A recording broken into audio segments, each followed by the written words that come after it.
परमगुरुभ्यो नमः। अस्मत्सर्वगुरुभ्यो नमः। श्रीमान् वेङ्कटनाथार्यः कवितार्किककेसरी वेदान्ताचार्यवर्यो मे सन्निधत्तां सदा हृदि। गुरुभ्यः तद्गुरुभ्यश्च नमो वाग्मदीमहे वृणीमहे च तत्रार्त्यो दम्पती जगदाम्पति रामानुजदयापात्रं ज्ञानवैराग्यभूषणं श्रीमद्वेङ्कटनाथार्यं वन्दे वेदान्तदेशिकम्। लक्ष्मीनाथसमारम्भां नाथयामुनमध्यमाम् अस्मदाचार्यपर्यन्तां वन्दे गुरुपरम्पराम्। यो नित्यमच्युतपदाम्बुजयुग्मरुग्मं व्यामोहतस्थदितराणि तृणाय मेने अस्मद्गुरोर्भगवतोऽस्य दैकसिन्धोः रामानुजस्य चरणौ शरणं प्रपद्ये। मातापिता युवतयस्तनया विभूतिः सर्वं यदेव नियमेन मदन्मयानाम् आद्यस्य न कुलाभिरामं श्रीमत्तदङ्घ्रियुगलं प्रणमामि मूर्ध्ना भूतं सरश्च महदाह्वयभट्टनाथ श्रीभक्तिसारकुलशेखरयोगिवाहान् भक्ताङ्घ्रिरेणुपरकालयतीन्द्रमिश्रान् श्रीमत्परां कुजमुनिं प्रणतोऽस्मि नित्यं। ज्ञानानन्दमयं देवं निर्मलं स्फटिकाकृतिम् आधारं सर्वविद्यानां हयग्रीवमुपास्महे। व्यासं वसिष्ठनप्तारं जगदेवपौत्रमकल्मषं पराशरात्मजं वन्दे सुखदातं तपोनिधिं। व्यासाय विष्णुरूपाय व्यासरूपाय विष्णवे नमो वै ब्रह्मनिधये वासिष्ठाय नमो नमः। जयति पराशरसूनुः सत्यवती हृदयनन्दनो व्यासः यस्यास्य कमलगलितं वाङ्मयममृतं जगत्पिबति नारायण नमस्कृत्य नरं चैव नरोत्तमं देवीं सरस्वतीं व्यासं ततो जयमुदीरयेत्। कृष्णं गमरवत्राक्षं पुण्यश्रवणकीर्तनं वासुदेवं जगद्योनिं नमो नारायणं हरि। कृष्णाय यादवेन्द्राय ज्ञानमुद्राय योगिने नाथाय रुक्मिणीशाय नमो वेदान्तवेदिने नमोऽस्तु ते व्यासविशालबुद्धे पुल्लारविन्दाय तपत्नेत्र येन त्वया भारततैलपूर्णः प्रज्वालितो ज्ञानमयप्रदीपः युधिष्ठिरो धर्ममयो महद्रुमः स्कन्दोऽर्जुनो भीमसेनोऽस्य शाखाः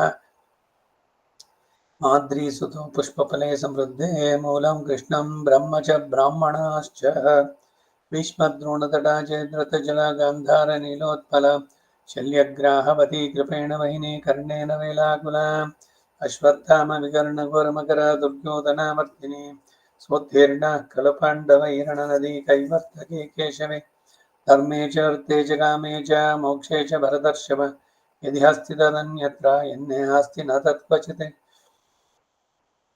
महत्त्वे च गुरुत्वे च ध्रियमाणं यतोऽधिकं महत्त्वात् भारवत्वाच्च महाभारतमुच्यते। अष्टमैषी समेत श्रीकृष्णाय परब्रह्मणे नमः। अथ श्रीमन्महाभारते शल्यपर्वे गदायुद्धपर्व अध्याय 64। ಕಳೆದ ಬಾರಿ ಧರ್ಮರಾಜ ಕೃಷ್ಣನನ್ನ ಪ್ರಾರ್ಥಿಸಿದ ಗಾಂಧಾರಿಯನ್ನ ನೀನು ಸಂತೈಸು, ಹಸ್ತಿನಾಪುರಕ್ಕೆ ಹೋಗಿ ಅಂತ. ಗಾಂಧಾರಿಯನ್ನ ಸಮಾಧಾನ ಪಡಿಸಬೇಕಾದ ಕಾರಣಗಳು: ಕೃಷ್ಣನು ಗಾಂಧಾರಿಯನ್ನ ಧೃತರಾಷ್ಟ್ರನನ್ನ ಸಂತೈಸಿ ಪಾಂಡವರ ಬಳಿಗೆ ಹಿಂದಿರುಗಿದ್ದು. ಅಷ್ಟಮೈಷಿ ಸಮೇತ ಶ್ರೀಕೃಷ್ಣಾಯ ಪರಬ್ರಹ್ಮಣೇ ನಮಃ. ಹಾಗೆ ಜನಮೇಜಯ, ಹೇ ಬ್ರಾಹ್ಮಣೋತ್ತಮ, ಧರ್ಮರಾಜನು ಅಷ್ಟು ಆತುರದಿಂದ ಕೃಷ್ಣನನ್ನ ಗಾಂಧಾರಿಯ ಬಳಿಗೆ ಕಳಿಸಿದ್ದ ಕಾರಣ ಏನು? ಹಿಂದೆಯೇ ಆತನು ಕೌರವರ ಬಳಿಗೆ ಸಮಾಧಾನಕ್ಕೆ ಹೋದಾಗ ಅವರು ಅದಕ್ಕೆ ಒಪ್ಪಲಿಲ್ಲವಷ್ಟೇ. ಅದರಿಂದಲೇ ಈ ಯುದ್ಧ ನಡೀತು. ಅನೇಕ ವೀರರನ್ನೇ ದುರ್ಯೋಧನ ಕೊಲ್ಲಲ್ಪಟ್ಟ. ಭೂಮಿಯಲ್ಲಿ ಪಾಂಡುನಂದರ ಶತ್ರುಗಳೆಲ್ಲ ಹತ್ತಿರ ಆದರು. ಶತ್ರು ಸೈನ್ಯ ಓಡಿ ಹೋಯಿತು. ಶತ್ರುಗಳ ಬಿಡಾರವೆಲ್ಲ ಶೂನ್ಯವಾಯಿತು. ಹೀಗೆ ಕೃತಕೃತ್ಯರಾಗಿರುವ ಪಾಂಡವರು ತಿರುಗಿ ಗಾಂಧಾರಿಯ ಬಳಿಗೆ ವಾಸುದೇವನ ಕಳಿಸೋದಕ್ಕೆ ಕಾರಣ ಏನು? ಕೃಷ್ಣನ ಮನೋಗತವನ್ನು ಯಾರೂ ತಿಳಿಯಲಾರರು. ಅಂಥವನು ತಾನಾಗಿ ಅಲ್ಲಿಗೆ ಹೊರಟುದಕ್ಕೆ ಏನೋ ಪ್ರಬಲ ಕಾರಣ ಇರಬೇಕಲ್ವೇ? ಅದನ್ನು ಯಥಾವತ್ತಾಗಿ ನನಗೆ ತಿಳಿಸುವಂತ ಜನಮೇಜಯ ವೈಶಂಪಾಯನನ್ನು ಕೇಳಿದ. ವೈಶಂಪಾಯನ, ಹೇ ಭರತಕುಲೋತ್ತಮ, ನೀನು ಕೇಳಿದ್ದು ಒಳ್ಳೆ ಪ್ರಶ್ನೆನೆ. ಆ ವೃತ್ತಾಂತವನ್ನು ಯಥಾವತ್ತಾಗಿ ತಿಳಿಸ್ತೇನೆ. ಯುದ್ಧ ಧರ್ಮವನ್ನ ಮೀರಿ ಯುದ್ಧರಂಗದಲ್ಲಿ ಭೀಮಸೇನದಿಂದ ಗದಾ ಯುದ್ಧದಲ್ಲಿ ಅನ್ಯಾಯವಾಗಿ ಕೊಲ್ಲಲ್ಪಟ್ಟಂತಹ ಮಹಾಬಲಶಾಲಿಯಾದ ದುರ್ಯೋಧನ ಕಂಡಾಗ ಯುಧಿಷ್ಠನಿಗೆ ಮಹಾಭಯ ಉಂಟಾಯಿತು. ದುರ್ಯೋಧನ ಕಂಡಾಗ ಯುಧಿಷ್ಠನಿಗೆ ಆತನು ಮಹಾಭಾಗ್ಯವತಿಯೋ ತಪಸ್ವಿನಿಯೋ ಆದಂತಹ ಗಾಂಧಾರಿಯನ್ನು ನೆನೆಸ್ಕೊಂಡು ತನ್ನಲ್ಲಿ ತಾನು, ಗಾಂಧಾರಿಯು ಘೋರ ತಪಸ್ಸಿನಿಂದ 3 ಲೋಕಗಳನ್ನು ದಹಿಸಬಲ್ಲವಳು. ಅವಳ ಕ್ರೋಧ ಶಮನವನ್ನು ಮೊದಲು ಮಾಡಬೇಕು. ಆಕೆಯು ನಮ್ಮಿಂದ ಸಂಭವಿಸಿದ ಪುತ್ರವಧೆಯನ್ನು ಕೇಳಿ ಕೋಪಗೊಂಡು ಆ ಕೋಪಾಗ್ನಿಯಿಂದ ನಮ್ಮನ್ನು ಸುಟ್ಟು ಬೂದಿ ಮಾಡ್ತಾಳೆ. ತನ್ನ ಪುತ್ರನು ನಿಷ್ಕಪಟನಾಗಿ ಯುದ್ಧ ಮಾಡಿದ್ದನ್ನು ಆತನು ಮೋಸದಿಂದ ಕೊಲ್ಲಲ್ಪಟ್ಟದ್ದನ್ನು ಕೇಳಿ ಆಕೆ ಆ ಮಹಾವ್ಯಸನವನ್ನು ಹೇಗೆ ಸಹಿಸ್ತಾಳೆ ಎಂಬ ಶಂಕೆ ತೋರಿತು. ಹೀಗೆ ಹಲವು ರೀತಿಗಳಲ್ಲಿ ಆಲೋಚಿಸುತ್ತಾ ಆತನ ಭಯಶೋಕಗಳಿಂದ ವಾಸುದೇವನ ಕುರಿತು ಹೀಗೆ ಹೇಳಿದ: ಹೇ ಗೋವಿಂದ, ಅಚ್ಯುತ, ಈ ರಾಜ್ಯವನ್ನು ಪಡೆಯುವೆ ಎಂದು ನಾನು ಮನಸ್ಸಿನಲ್ಲಿ ಕೂಡ ಭಾವಿಸಿರಲಿಲ್ಲ. ಅದು ನಿನ್ನ ಅನುಗ್ರಹದಿಂದ ಶತ್ರುಶೂನ್ಯವಾಗಿ ನಮಗೆ ಲಭಿಸಿತು. ಹೇ ಮಹಾಬಾಹೋ, ಯಾದವನಂದನ ರೋಮಾಂಚವನ್ನು ಎಬ್ಬಿಸುವ ಯುದ್ಧದಲ್ಲಿ ನನ್ನ ಕಣ್ಣೆದಿರಾಗಿ ನೀನು ಅನೇಕ ಪ್ರಹಾರಗಳನ್ನು ತಿಂದೆ. ಹಿಂದೆ ದೇವಾಸುರ ಯುದ್ಧದಲ್ಲಿ ದೇವಶತ್ರುಗಳ ವಧೆಗಾಗಿ ನೀನು ಯಾವ ವಿಧವಾದ ಸಹಾಯವನ್ನು ಮಾಡಿದೆಯೋ ಮತ್ತು ಆ ಶತ್ರುಗಳನ್ನು ಹೇಗೆ ಕೊಂದಿಯೋ ಹಾಗೆಯೇ ಈಗಲೂ ಕೂಡ ನಮಗೂ ಕೂಡ ನೀನು ಸಹಾಯ ಮಾಡಿದೆ. ನಮ್ಮ ಶತ್ರುಗಳೆಲ್ಲ ಕೊಲ್ಲಲ್ಪಟ್ರು. ಹೇ ವೃಷ್ಣಿಕುಲ ತಿಲಕ, ನಮಗೆ ನೀನು ಸಾರಥ್ಯವನ್ನು ಮಾಡಿ ಕಾಪಾಡಿದೆ ಅಲ್ಲವೇ? ಈ ಮಹಾಯುದ್ಧದಲ್ಲಿ ನೀನು ಫಲ್ಗುಣನಿಗೆ ರಕ್ಷಕನಾಗಿ ಇಳಿದಿದ್ರೆ ಆ ಸೇನಾ ಸಮುದ್ರವನ್ನು ಜಯಿಸುವ ಸಾಧ್ಯವಾಗ್ತಿತ್ತೆ. ಹೇ ಮಾಧವ, ನೀನು ನಮಗಾಗಿ ದೊಡ್ಡ ಗದಾ ಪ್ರಹಾರಗಳನ್ನ, ಖಡ್ಗ, ಪರಿಗ, ಶಕ್ತಿ, ಬಿಂಡಿವಾಲ, ತೋಮರ, ಪರಶ್ವಾದಿಗಳ ತಾಡನವನ್ನು ಸಹಿಸಿಕೊಂಡೆ. ಸಾರಥಿ ರಥವನ್ನು ನಡೆಸ್ತಾನೆ. ಅವನೇನು ಬಾಣಾಯುಧಗಳನ್ನೆಲ್ಲ ಇಟ್ಕೊಂಡು ಪ್ರತಿಯಾಗಿ ಮಾಡಲ್ಲ. ಮೊದಲಾಗಿ ಅವನು ಶಬ್ದ ಬೇರೆ ಮಾಡಿದ್ದಾನೆ. ಸೊ ಯಾರ್ಯಾರು ಬಿಟ್ಟಾಗ ಬರೀ ಎದುರಾಳಿಯಾದ ಶತ್ರುವನ್ನಷ್ಟೇ ಅಲ್ಲ, ಅವನ ಸಾರಥಿಯನ್ನು, ಕುದುರೆಗಳನ್ನು ಎಲ್ಲ ಅನೇಕ ಮಾತು ನೋಡಿದ್ವಲ್ಲ ನಾವು. ಎಲ್ಲರನ್ನು ಕೊಂದ್ರು. ಅವನು ಆ ಜಾಗದಿಂದ ಕೆಳಗೆ ಜಂಪ್ ಮಾಡಿ ಅವನು ಇನ್ನೊಂದರಲ್ಲಿ ಬಂದ, ಅಥವಾ ಅವ್ರ ಕಡೆಯವರು ಇನ್ಯಾರೋ ಅವನು ಸೇವ್ ಮಾಡಿದ್ರು ಅಂತೆಲ್ಲ ಬರುವಂಥದ್ದು. ಹಾಗೆ ಎಲ್ಲವನ್ನೂ ನೀನು ಸಹಿಸಿಕೊಂಡೆ. ನಮಗಾಗಿ ನೀನು ಮಹಾಕ್ರೂರ ನಿಂದೆಗೂ ಒಳಗಾದೆ. ನಮಗಾಗಿ ನೀನು ಯುದ್ಧ ಭೂಮಿಯಲ್ಲಿ ವಜ್ರಾಯುಧಕ್ಕೆ ಸಮಾನವಾದ ಬಾಣಹಾತಿಗಳನ್ನು ಸಹಿಸಿದೆ. ಹೇ ಅಚ್ಯುತ, ದುರ್ಯೋಧನ ಹತನಾದ್ದರಿಂದ ಆ ನಿನ್ನ ಶ್ರಮಗಳೆಲ್ಲ ಸಫಲವಾದವು. ಹೇ ಗೋವಿಂದ, ಅವೆಲ್ಲ ತಿರುಗಿ ವ್ಯರ್ಥವಾಗದಂತೆ ಮಾಡು. ಮಾಧವ, ಜಯವನ್ನು ಪಡೆದಿರುವ ಈ ತರುಣದಲ್ಲಿ ನಮ್ಮ ಮನಸ್ಸು ಸಂತೋಷ ಎಂಬ ಉಯ್ಯಾಲೆಯಲ್ಲಿ ತೂಗಾಡುತ್ತಿದೆ. ಮಹಾಬಾಹೋ, ಗಾಂಧಾರಿಯ ಕೋಪವನ್ನು ಶಮನ ಮಾಡು. ಮಹಾಪತಿವ್ರತೆಯಾದ ಗಾಂಧಾರಿ ಉಗ್ರ ತಪಸ್ಸಿನಿಂದ ಕುಡಿದವಳು. ಪುತ್ರ ಪೌತ್ರರ ವಧೆಗಳನ್ನು ಕೇಳಿ ನಿಜವಾಗಿಯೂ ನಮ್ಮನ್ನು ದಹಿಸಿಬಿಡ್ತಾಳೆ. ಹೇ ವೀರ, ಆಕೆಯ ಮನಸ್ಸು ತಿಳಿವಾಗುವಂತೆ ಮಾಡುವುದೇ ಈಗ ಕಾಲೋಚಿತ ಎಂದೆನಿಸುತ್ತೆ. ಪುರುಷೋತ್ತಮ, ಪುತ್ರ ವ್ಯಸನದಿಂದ ಕಂದಿ ಕ್ರೋಧದಿಂದ ಜ್ವಲಿಸುತ್ತಿರುವ ಆ ಗಾಂಧಾರಿಯ ಮುಂದೆ ಹೋಗಿ ನಿಲ್ಲಲು ಈಗ ನೀನು ಹೊರತು ಬೇರೆ ಶಕ್ತಿನೂ ಇಲ್ಲ. ಕ್ರೋಧದಿಂದ ಜ್ವಲಿಸುತ್ತಿರುವ ಆ ಗಾಂಧಾರಿಯ ಮನಸ್ಸನ್ನ ಸಮಾಧಾನಗೊಳಿಸಲು ಅಲ್ಲಿಗೆ ನೀನೇ ಹೋಗುವುದು ಉಚಿತ ಎಂದು ಭಾವಿಸ್ತೇನೆ. ನೀನು ಸೃಷ್ಟಿಕರ್ತ, ಬೇರೆ ಬೇರೆ ನಾಮರೂಪಗಳನ್ನು ಧರಿಸಿದವನು. ಪ್ರಪಂಚದ ಸೃಷ್ಟಿ ಲಯಗಳಿಗೆಲ್ಲ ನೀನೇ ಕಾರಣ. ಸಕಾರಣಗಳಾದ ಸಮಯೋಚಿತ ವಾಕ್ಯಗಳಿಂದ ಗಾಂಧಾರಿಯ ಕೋಪವನ್ನು ಶಮನ ಮಾಡು. ಪಿತಾಮಹನಾದ ವ್ಯಾಸನೂ ಈಗ ಅಲ್ಲಿಯೇ ಇದ್ದಾನೆ. ಹೇ ಸಾತ್ವತ ಶ್ರೇಷ್ಠ, ಯಾವಾಗಲೂ ಪಾಂಡವರಿಗೆ ಹಿತವನ್ನು ಕೋರುವ ನೀನೇ ಈಗ ಸಕಲ ವಿಧಗಳಿಂದಲೂ ಗಾಂಧಾರಿಯನ್ನು ಸಂತೈಸಬೇಕು ಎಂದ. ಆಮೇಲೆ ಕೃಷ್ಣ ದಾರಕನನ್ನ ಕರೆದು, ಅವನ ಸಾರಥಿ, ಕೃಷ್ಣನ ಸಾರಥಿ ದಾರುಕ, ಅವನನ್ನು ಕರೆದು ರಥವನ್ನ ಸಿದ್ಧಪಡಿಸು ಅಂತ ಹೇಳಿದ. ದಾರುಕನು ಕೃಷ್ಣನ ಮಾತಿನಂತೆ ರಥವನ್ನ ಸಿದ್ಧಪಡಿಸಿ ಕೃಷ್ಣನಿಗೆ ತಿಳಿಸಿದ. ಆಗ ಕೃಷ್ಣನು ರಥದ ಮೇಲೆ ವೇಗದಿಂದ ಹೊರಟು ಹಸ್ತಿನಾಪುರವನ್ನು ಸೇರಿದ. ಹಸ್ತಿನಾಪುರವೆಲ್ಲವನ್ನೂ ತನ್ನ ರಥ ಶಬ್ದದಿಂದ ಮೊಳಗಿಸುತ್ತಾ ಹೋಗಿ ಮೊದಲು ಧೃತರಾಷ್ಟ್ರನಿಗೆ ಹೇಳಿ ಕಳಿಸಿ, ಅನಂತರದಲ್ಲಿ ರಥದಿಂದ ಇಳಿದು ಧೃತರಾಷ್ಟ್ರನ ಅರಮನೆಯನ್ನು ಪ್ರವೇಶಿಸಿದ. ಅಲ್ಲಿ ತನಗೆ ಮೊದಲೇ ಬಂದಿದ್ದ ಋಷಿಶ್ರೇಷ್ಠನಾದ ವ್ಯಾಸನನ್ನು ಕಂಡ. ಅಲ್ಲಿ ಕೃಷ್ಣನು ವ್ಯಾಸ ಧೃತರಾಷ್ಟ್ರರಿಬ್ಬರ ಪಾದಗಳಿಗೂ ನಮಸ್ಕರಿಸಿ ಧೈರ್ಯದಿಂದ ಹೋಗಿ ಗಾಂಧಾರಿಯನ್ನು ವಂದಿಸಿದ. ಆಮೇಲೆ ಕೃಷ್ಣನು ಧೃತರಾಷ್ಟ್ರನ ಕೈಯನ್ನು ಹಿಡಿದುಕೊಂಡು ಗಟ್ಟಿಯಾಗಿ ರೋಧಿಸಿದ. ಹೀಗೆ ಕೃಷ್ಣನು ಒಂದು ಮುಹೂರ್ತ ಕಾಲದವರೆಗೆ ಕಣ್ಣೀರನ್ನು ಸುರಿಸಿದ ಮೇಲೆ ಕಣ್ಣುಗಳನ್ನು ಒರೆಸಿಕೊಂಡು ವಿದ್ಯುತ್ ರೀತಿಯಲ್ಲಿ ಆಚಮನ ಮಾಡಿ ದೀನವಾಕ್ಯಗಳಿಂದ ಹೀಗೆಂದು ಹೇಳ್ತಾ ಇದ್ದಾನೆ. ಹೇ ಭರತ ಕುಲೋತ್ತಮ, ಹಿಂದೆ ನಡೆದದ್ದು ಮುಂದೆ ನಡೆಯೋದು ಇವೆಲ್ಲ ನಿನಗೆ ತಿಳಿಯದೇ ಇಲ್ಲ. ನಿನ್ನ ಮನಸ್ಸನ್ನು ಅನುವರ್ತಿಸುತ್ತಿದ್ದ ಪಾಂಡವರೆಲ್ಲರೂ ಕುರುಕುಲ ನಾಶಕ್ಕೂ ಕ್ಷತ್ರಿಯ ವಂಶನಾಶಕ್ಕೂ ಅವಕಾಶ ಕೊಡದಂತೆ ಕಾಲವನ್ನು ಅನುಸರಿಸಿ ನಡೆದುಕೊಂಡ ವಿಷಯವೂ ನಿನಗೆ ಚೆನ್ನಾಗಿ ತಿಳಿದಿದೆ. ಧರ್ಮಪುತ್ರನಾದ ಯುಧಿಷ್ಠಿರ ತನ್ನ ಸಹೋದರನ್ನೇ ಮಾಡಿಕೊಂಡ ಒಪ್ಪಂದಕ್ಕೆ ಬದ್ಧವಾಗಿ ಎಷ್ಟೋ ಕಷ್ಟಗಳನ್ನೆಲ್ಲ ಸಹಿಸಿದ. ಶುದ್ಧಾತ್ಮರಾದ ಪಾಂಡವರು ಕಪಟದ್ಯೂತದಿಂದ ಜಯಿಸಲ್ಪಟ್ಟು ವನವಾಸ ದುಃಖವನ್ನು ಸಹಿಸಿದರು. ಬೇರೆ ಬೇರೆ ವೇಷಗಳಿಂದ ತಮ್ಮ ಸ್ವರೂಪವನ್ನು ಮರೆಸಿಕೊಂಡು ಅಜ್ಞಾತವಾಸವನ್ನು ಕಳೆದರು ಆ ಕಾಲವನ್ನು. ಹೀಗೆ ಪಾಂಡವರು ಕೇವಲ ಅಶಕ್ತರಂತೆ ಇನ್ನೂ ಅನೇಕ ಕ್ಲೇಶಗಳನ್ನು ಸಹಿಸುತ್ತಲೇ ಬಂದರು. ಯುದ್ಧ ಸಮಯ ಬಂದಾಗ ನಾನೇ ಪ್ರತ್ಯಕ್ಷವಾಗಿ ನಿಮ್ಮಲ್ಲಿಗೆ ಬಂದು ಎಲ್ಲ ರಾಜಸ ಎದುರಾಗಿ ನಿನ್ನಿಂದ ಅವರಿಗಾಗಿ 5 ಗ್ರಾಮಗಳನ್ನು ಬೆಳೆದೆ. ಕಾಲದೋಷದಿಂದ ನೀನೂ ದುರಾಶೆಗೊಳಗಾಗಿ ಅದಕ್ಕೂ ಒಪ್ಪಲಿಲ್ಲ. ರಾಜ, ನಿನ್ನಿಂದಲೇ ಕ್ಷತ್ರಿಯರೆಲ್ಲ ಹತರಾದರು. ಭೀಷ್ಮನು, ಸೋಮದತ್ತ, ಬಾಕ್ಲೀಕ, ತ್ರಿಪ, ಅಶ್ವತ್ಥಾಮ, ಮಹಾತ್ಮನಾದ ವಿದುರ ಇವರೆಲ್ಲರೂ ನಿನ್ನನ್ನು ಎಷ್ಟೋ ವಿಧದಿಂದ ಬೇಡಿದ್ರು. ತಪ್ಪ್ಯಾರಲ್ಲಿದೆ? ದುಃಖ ಏನು ಇವಾಗ ಆಗಿದೆ, ಮಕ್ಕಳು ಇದಾಗಿದೆ ಅಂತ. ವಿವೇಕ ಇದ್ದರೆ ಅವರುಗಳು ಸುಮ್ಮನೆ ಎಮೋಷನಲ್ ಆಗಿ ಇದು ಮಾಡುವಂಥದ್ದು. ಲೋಕದಲ್ಲಿ ಕೂಡ ನಡೆಯೋದು ಇದೇನೆ. ಯಾರಿಗೋ ಏನೋ ಪಿತೃಶಾಪ ಇದು ಅಂತ ಹೇಳೋದು. ಪಿತೃಶಾಪ ಯಾಕೆ ಉಂಟಾಯಿತು? ಯಾರೋ ಅಲ್ಲಿ ಈಗ ಒಂದು 3-4 ಜನ ಮಕ್ಕಳಿದ್ದಾರೆ ಅಂತ ಇಟ್ಕೊಳ್ಳೋಣ. ಯಾರೋ ಒಬ್ಬ ಅವರಿಗೆ ಏನೋ ಎದುರಾಗಿ ಪ್ರತಿಯಾಗಿ ಹೇಳಿದ್ನೋ ಏನೋ ಮಾಡಿದ್ನೋ, ಇದು ಅವ್ರ ಮನಸ್ಸಿಗೆ ಬೇಸರ ಆಯಿತು. ಸೊ ಅವನಿಂದ ಮುಂದೆ ಹುಟ್ಟೋ ಮಕ್ಕಳಿಗೋ ಇವರು ಶಪಿಸುವಂಥದ್ದು. ಆ ರೀತಿನಲ್ಲಿ ನಾನು ಬಂದು ಎಲ್ಲ ಹೇಳಿದೆ, ಇವೆಲ್ಲ ನೆನಪಿಸ್ತಾ ಇದ್ದಾನೆ. ಧೃತರಾಷ್ಟ್ರ ಮನಸ್ಸು ಮಾಡಿದ್ರೆ ಮಹಾಭಾರತ ಯುದ್ಧ ನಿಲ್ಲಿಸ್ಬೋದಿತ್ತು. ಅವನಿಗೆ ದುರಾಸೆ, ಏನಾರು ಆಗಲಿ ನನ್ನ ಮಗ, ಅವನಿಗೆ ಯೋಗ್ಯತೆ ಇದೆಯೋ ಇಲ್ವೋ, ಅವನಿಗೆ ರಾಜ್ಯ ಅಂತೂ ಸಿಗಬೇಕು.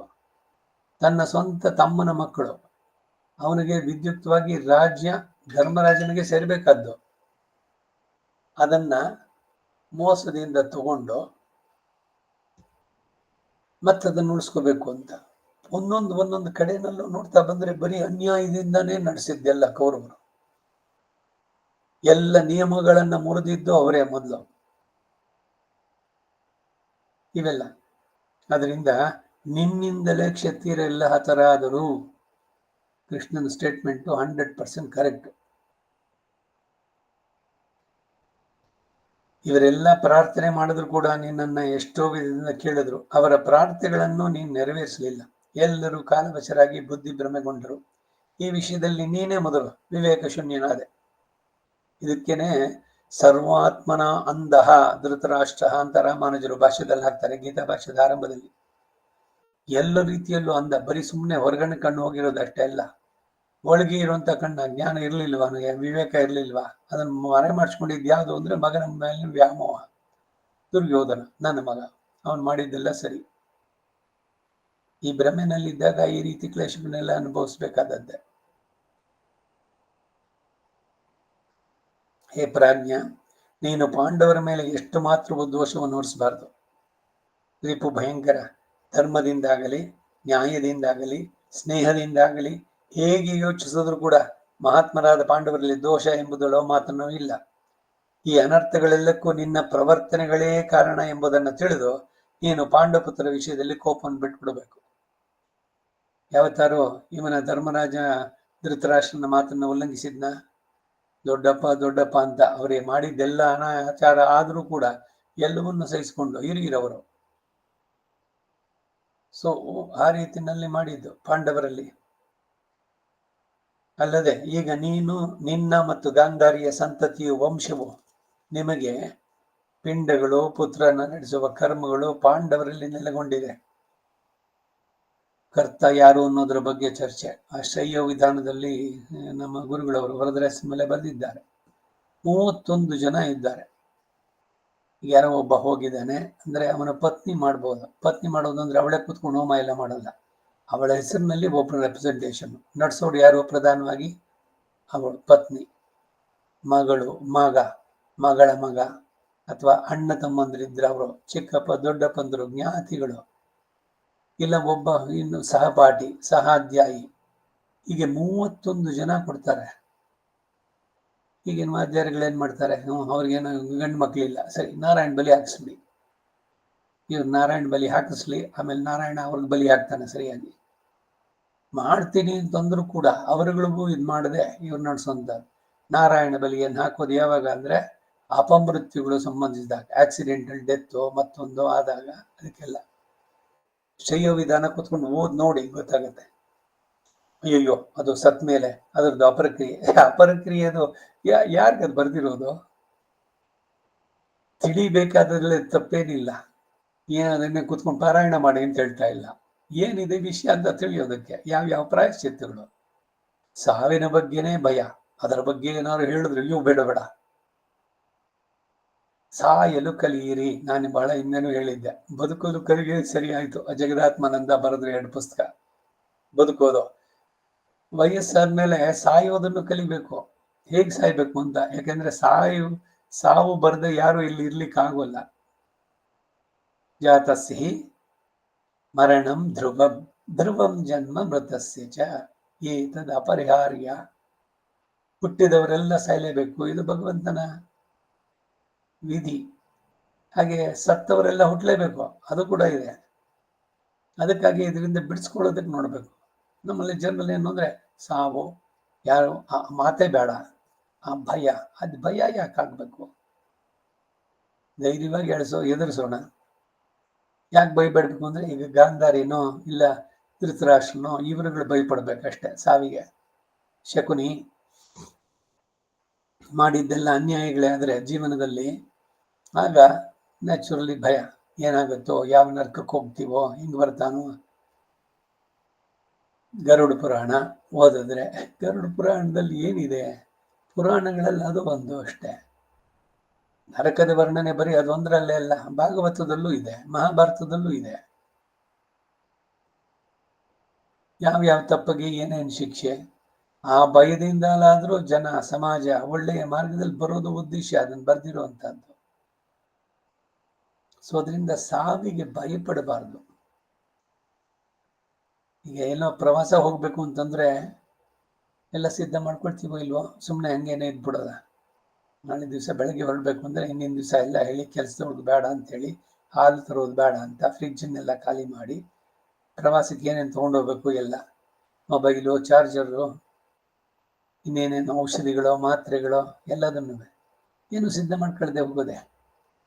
ಎಲ್ಲ ಸಿದ್ಧವಾಗಿದ್ರೆ ವೆಹಿಕಲ್ ಬಂದಿದ ತಕ್ಷಣ ಇನ್ನೊಂದು ವಾರ ಅಡುಗೆ ಕೆಲಸ ಇಲ್ಲ, ಇದಿಲ್ಲ, ಎಲ್ಲ ಅವ್ರು ನೋಡ್ಕೊಳ್ತಾರೆ. ಪೂರ ಪ್ಯಾಕೇಜ್ ಟೂರು.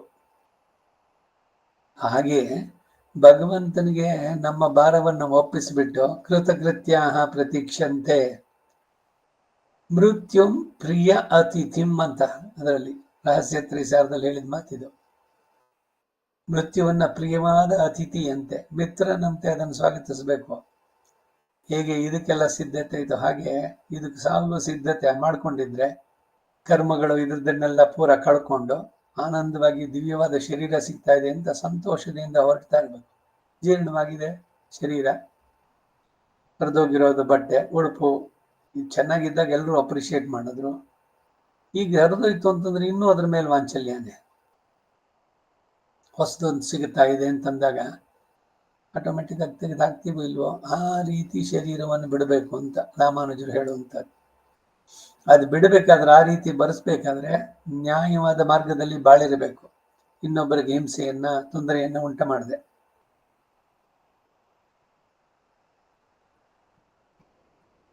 ಈಗ ದುರ್ಯೋಧನಾದಿ 100 ಜನರನ್ನು ನಾನು ಕೊಲ್ತೀನಿ ಅಂತ ಶಪಥ ಮಾಡಿದ್ದ ಭೀಮ ಮುಗಿಸದ. ಈಗ ಯಾರು ಇವರಿಗೆ ಅಂತ್ಯಕ್ರಿಯೆ ನಾಡ್ಸೋರು? ಪಾಂಡವರೇ ಮಾಡಬೇಕು. ಅದಕ್ಕೆ ನೀನು ವ್ಯಸನ ಪಡಬೇಕಾಗಿಲ್ಲ. ಈ ಗಾಂಧಾರಿ ವ್ಯಸನ ಪಡಬೇಕಾಗಿಲ್ಲ. ಪುರುಷೋತ್ತಮ ಪಾಂಡವರ ವಿಷಯದಲ್ಲಿ ಪಾಪವನ್ನ ಎಣಿಸಬೇಡ. ಈ ದುಷ್ಫಲಗಳೆಲ್ಲ ನಿನ್ನ ಅನ್ಯಾಯ ಕೃತ್ಯಗಳಿಂದಲೇ ನಡೆದದ್ದು ಎಂದು ತಿಳಿದು ಪಾಂಡವರ ಮೇಲೆ ಕೃಪೆ ಇಡು. ನಿನಗೆ ನನ್ನ ವಂದನೆಗಳಿರಲಿ. ಹೇ ಮಹಾಬಾಹೋ, ಧರ್ಮರಾಜನಿಗೆ ಸ್ವಾಭಾವಿಕವಾಗಿ ನಿನ್ನಲ್ಲಿರುವ ಭಕ್ತಿಯನ್ನ, ಸ್ನೇಹವನ್ನ ನೀನೇ ತಿಳಿದೀಯ. ಯಾವತ್ತಾರು ಒಂದು ದಿವಸ ನೀನು ವಿರುದ್ಧವಾಗಿ ಹೇಳಿದ್ದುಂಟ? ಧರ್ಮರಾಜ, ನಿನ್ನ ಮಗ ಇವನ್ನು ಕರ್ಕೊಂಡ್ಬಂದ್ಬಿಟ್ಟು ನಾನು ಪ್ರಾಯೋಪವೇಶ ಮಾಡ್ಬಿಡ್ತೀನಿ, ಏನೇನೋ ಹೆದರಿಸ್ಬಿಟ್ಟು ಮಾಡಿ ಒಪ್ಪಿಗೆ ಇವನಿಂದ ತಗೊಂಡಿದ್ದು. ಅಯ್ಯೋ ನನ್ನ ಮಗ ಹೇಳಿದ್ನಲ್ಲ ಅಂತ ಯಾವತ್ತಾರು ಒಂದು ನಿನ್ನ ಅಭಿಪ್ರಾಯಕ್ಕೆ ಬೇರೆ ಮಾತು ಹೇಳಿದ್ದುಂಟ ಧರ್ಮರಾಜ? ಅಲ್ಲದೆ ಈಗ ಪಾಂಡವರು ಕೂಡ ತಮಗೆ ಅಪಕಾರಿಗಳಾದವರನ್ನು ಕೊಂದದ್ದಕ್ಕಾಗಿ ಪಶ್ಚಾತ್ತಾಪದಿಂದ ಹಗಲು ರಾತ್ರಿ ತಪಿಸ್ತಾ ಇದ್ದಾರೆ. ಅವರ ಮನಸ್ಸಿಗೂ ನೆಮ್ಮದಿ ಇಲ್ಲಿದೆ. ನೆಮ್ಮದಿ ಇಲ್ಲದಿದೆ. ಆ ಯುಧಿಷ್ಠರನು ನಿನ್ನ ವಿಷಯವಾಗಿಯೂ ಈ ಗಾಂಧಾರಿ ವಿಷಯವಾಗಿಯೂ ದುಃಖಿಸುತ್ತಾ ಮನಃಶಾಂತಿ ಇಲ್ಲದಿದ್ದಾನೆ.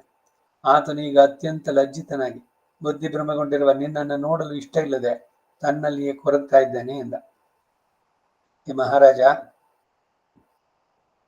ಕೃಷ್ಣನು ಧೃತರಾಷ್ಟ್ರನಿಗೆ ಹೀಗೆಂದು ತಿಳಿಸಿದ ಮೇಲೆ ದುಃಖಿತಳಾದ ಗಾಂಧಾರಿಯನ್ನು ಕುರಿತು, ಹೇ ಸುಬಲ ಪುತ್ರಿ, ಸೌಬಲ ದೇಶದವಳವಳು ಗಾಂಧಾರಿ ಗಾಂಧಾರ್ ವ್ರತನಿಷ್ಠಳೆ, ನಾನು ಹೇಳುವುದನ್ನು ಲಾಲಿಸು. ನಿನಗೆ ಸಮಾನಳಾದಂತಹ ಸ್ತ್ರೀ ಪ್ರಪಂಚದಲ್ಲಿಯೇ ಇಲ್ಲ. ಹೇ ರಾಜ್ಞಿ, ಹಿಂದೆ ನೀನು ಉಭಯ ಪಕ್ಷಿಗಳಿಗೂ ಹಿತಕರವಾಗಿ ಧರ್ಮಾರ್ಥ ಸಹಿತವಾಗಿ ಸಭೆಯ ಮಧ್ಯದಲ್ಲಿ ನನ್ನೆದುರಿಗೆ ಹೇಳಿದ ವಾಕ್ಯಗಳು ನಿನಗೆ ನೆನಪಿದೆ ಅಲ್ವೇ? ಹೇ ಕಲ್ಯಾಣಿ, ನೀನೇನೋ ಒಳ್ಳೆ ಹಿತವಾಕ್ಯಗಳನ್ನೇ ಆಡಿದೆ, ಆದರೆ ನಿನ್ನ ಮಕ್ಕಳು ಅದರಂತೆ ನಡೆದುಕೊಳ್ಳಿಲ್ಲ. ಜಯಾಭಿಲಾಷಿಯಾದ ದುರ್ಯೋಧನಿಗೆ ನೀನು ಎಷ್ಟೋ ಕಠಿಣ ಆಜ್ಞೆಯನ್ನ ಮಾಡಿದೆ. ಆಗ ನೀನು ನಿನ್ನ ಮಗನೊಡನೆ, ಪುತ್ರ, ನನ್ನ ಮಾತನ್ನು ಕೇಳು, ಧರ್ಮ ಎಲ್ಲಿದೆಯೋ ಅಲ್ಲಿ ಜಯ ಅಂತ ಹೇಳಿದೆ. ಆ ನಿನ್ನ ವಾಕ್ಯದಂತೆಯೇ ನಡೆಯಿತು. ಅದೆಲ್ಲವನ್ನೂ ತಿಳಿದ ನೀನು ಈಗ ಶೋಕದಲ್ಲಿ ಮನಸ್ಸನ್ನು ಇಡಬಾರದು. ಪಾಂಡವರಿಗೆ ನೀನು ಸರ್ವದ ಕೇಡನ್ನು ಬಯಸಬೇಡ. ಉದ್ವೇಗದಿಂದ ವಿವೇಕವನ್ನು ಕಳ್ಕೋಬೇಡ. ಹೀಗೇನೆ ಇಡೀ ಶಾಪ ಹಾಕೋದು ಮಾಡೋದು ಎಲ್ಲ. ಈಗ ಅವ್ರು ಶಾಪ ಹಾಕ್ಬಿಟ್ರೆ ಇವ್ರ ಮೇಲೆ ನಡೆಯುತ್ತೋ ಅಂತ ಅನ್ಯಾಯವೇ ನಡೆಸಿದ್ದಾಗ ಎಲ್ಲದರಲ್ಲೂ ಕೂಡ ಅದು ಫಲಿಸುತ್ತೇನೋ, ಇನ್ನೊಂದಷ್ಟು ಕರ್ಮ ನಡೆದಂಗೆ ಆಗತ್ತಷ್ಟೆ. ನಿನ್ನ ತಪೋ ಮಹಿಮೆಯಿಂದ ನೀನು ನಿನ್ನ ಕಣ್ಣುಗಳಿಂದಲೇ ಚರಾಚರ ಪ್ರಪಂಚವನ್ನು ದಹಿಸಲು ಶಕ್ತಳಾಗಿವೆ ಎಂದ. ಕೃಷ್ಣನ ಮಾತನ್ನು ಕೇಳಿ ಗಾಂಧಾರಿ, ಹೇ ಮಹಾಬಾಹೋ ಕೇಶವ, ನೀನು ಹೇಳೋದೆಲ್ಲ ನಿಜವೇ, ಆದರೆ ಮನೋವ್ಯಾಧಿಯಿಂದ ದಹಿಸಲ್ಪಡುವ ನನಗೆ ಬುದ್ಧಿಯೇ ಕೆಟ್ಟೋಗಿದೆ. ಆದರೆ ಈಗ ನಿನ್ನ ಮಾತನ್ನು ಕೇಳಿ ನನ್ನ ಬುದ್ಧಿಯ ತಿಳಿ ಹೊಂದಿತು. ಹೇ ಪುರುಷೋತ್ತಮ, ಕಣ್ಣಿಲ್ಲದ ಕುರುಡನಾಗಿ ಕೇವಲ ವೃದ್ಧನಾಗಿ ಪುತ್ರ ಮರಣದಿಂದ ದುಃಖಿತನೂ ಆದಂತ ಈ ರಾಜನಿಗೆ ಈಗ ಆ ಪಾಂಡವರು ನೀನು ದಿಕ್ಕಾಗಿದ್ದೀರಿ ಎಂದಳು. ಆಮೇಲೆ ಗಾಂಧಾರಿ ಪುತ್ರ ಶೋಕದಿಂದ ತಪ್ಪಿಸುತ್ತಾ ವಸ್ತ್ರದಿಂದ ಮುಖವನ್ನು ಮುಚ್ಚಿಕೊಂಡು ಗಟ್ಟಿಯಾಗಿ ಎಳಲಾರಂಭಿಸಿದಳು. ಆಗ ಕೃಷ್ಣ ಗಾಂಧಾರಿಯನ್ನ ಸಹೇತುಕಗಳಾದ ವಾಕ್ಯಗಳಿಂದ ಬಾರಿಗೂ ಸಮಾಧಾನ ಪಡಿಸಿದ. ಹೀಗೆ ಧೃತರಾಷ್ಟ್ರನನ್ನ ಗಾಂಧಾರಿಯನ್ನ ಸಮಾಧಾನ ಪಡಿಸಿದ ಮೇಲೆ ಕೃಷ್ಣನು ನನ್ನಲ್ಲಿ ತಾನೇ ಧ್ಯಾನ ಬಲದಿಂದ ಮುಂದೆ ಅಶ್ವತ್ಥಾನವನ್ನು ನಡೆಸಬೇಕೆಂದಿರುವ ಕಾರ್ಯಭಾರ ವಿಷಯವನ್ನು ತಿಳಿದುಕೊಂಡ. ಆಗ ಕೃಷ್ಣನು ವ್ಯಾಸನ ಪಾದಗಳ ಮುಂದೆ ಸಾಷ್ಟಾಂಗ ಪ್ರಣಾಮ ಮಾಡಿ ಧೃತರಾಷ್ಟ್ರನ ಕುರಿತು, ಹೇ ಕುರುಪುಂಗವ, ನನಗೆ ಅನುಮತಿಯನ್ನು ಕೊಡು, ನಾನು ಹೊರಡುತ್ತೇನೆ. ಮನಸ್ಸಿನಲ್ಲಿ ಕೊರಗಬೇಡ. ದ್ರೋಣಪುತ್ರನ ಈಗಿನ ಆಲೋಚನೆಯು ಬಹಳ ಕ್ರೂರವಾಗಿದೆ. ಆದ್ದರಿಂದ ನಾನು ತ್ವರೆಯಿಂದ ಹೋಗಬೇಕು. ಆತನು ಈ ರಾತ್ರಿಯಲ್ಲಿ ಪಾಂಡವರನ್ನೆಲ್ಲ ಕೊಲ್ಲಬೇಕೆಂದು ಸಂಕಲ್ಪ ಮಾಡಿದ್ದಾನೆ ಎಂದ. ಈ ವಚನವನ್ನು ಕೇಳಿ ಧೃತರಾಷ್ಟ್ರನು ಗಾಂಧಾರಿಯು ಕೇಶವನನ್ನು ಕುರಿತು, ಹೇ ಮಹಾಬಾಹೋ, ಬೇಗನೆ ಹೊರಡು, ಪಾಂಡವರನ್ನು ರಕ್ಷಿಸು. ಶೀಘ್ರದಲ್ಲಿಯೇ ನಾವು ಮತ್ತೊಮ್ಮೆ ನಿನ್ನನ್ನು ಸಂಧಿಸ್ತೇವೆ ಎಂದರು. ಒಡನೆ ಕೃಷ್ಣ ದಾರಕರೊಡನೆ ಹೊರಟ. ವ್ಯಾಸನು ಧೃತರಾಷ್ಟ್ರನನ್ನು ಸಮಾಧಾನ ಪಡಿಸಿ ಕೃತಕೃತ್ಯರಾದ ಪಾಂಡವರನ್ನು ನೋಡಲು ಹಸ್ತಿನಾಪುರದಿಂದ ಅವರು ಬಿಡಾರಕ್ಕೆ ಹೊರಟ. ಆ ರಾತ್ರಿಯಲ್ಲಿಯೇ ಅಲ್ಲಿ ಪಾಂಡವರನ್ನು ಕಂಡವರಿಗೆ ನಡೆದ ವೃತ್ತಾಂತಗಳನ್ನೆಲ್ಲ ತಿಳಿಸಿ ಅವರೊಡನೆ ಎಚ್ಚರಿಕೆಯಿಂದಿದ್ದ. ಇಲ್ಲಿಗೆ 64ನೇ ಅಧ್ಯಾಯ. ಅಷ್ಟಮೈಷಿ ಸಮೇತ ಶ್ರೀಕೃಷ್ಣಾಯ ಪರಬ್ರಹ್ಮಣೇ ನಮಃ. 65ನೇ ಅಧ್ಯಾಯ. ದುರ್ಯೋಧನನ್ನು ಪ್ರಲಾಪಿಸಿದ್ದು. ಗೂಢಚಾರರು ದುರ್ಯೋಧನ ವಿಷಯಗಳನ್ನು ಅಶ್ವತ್ಥಾಮನಿಗೆ ತಿಳಿಸಿದ್ದು.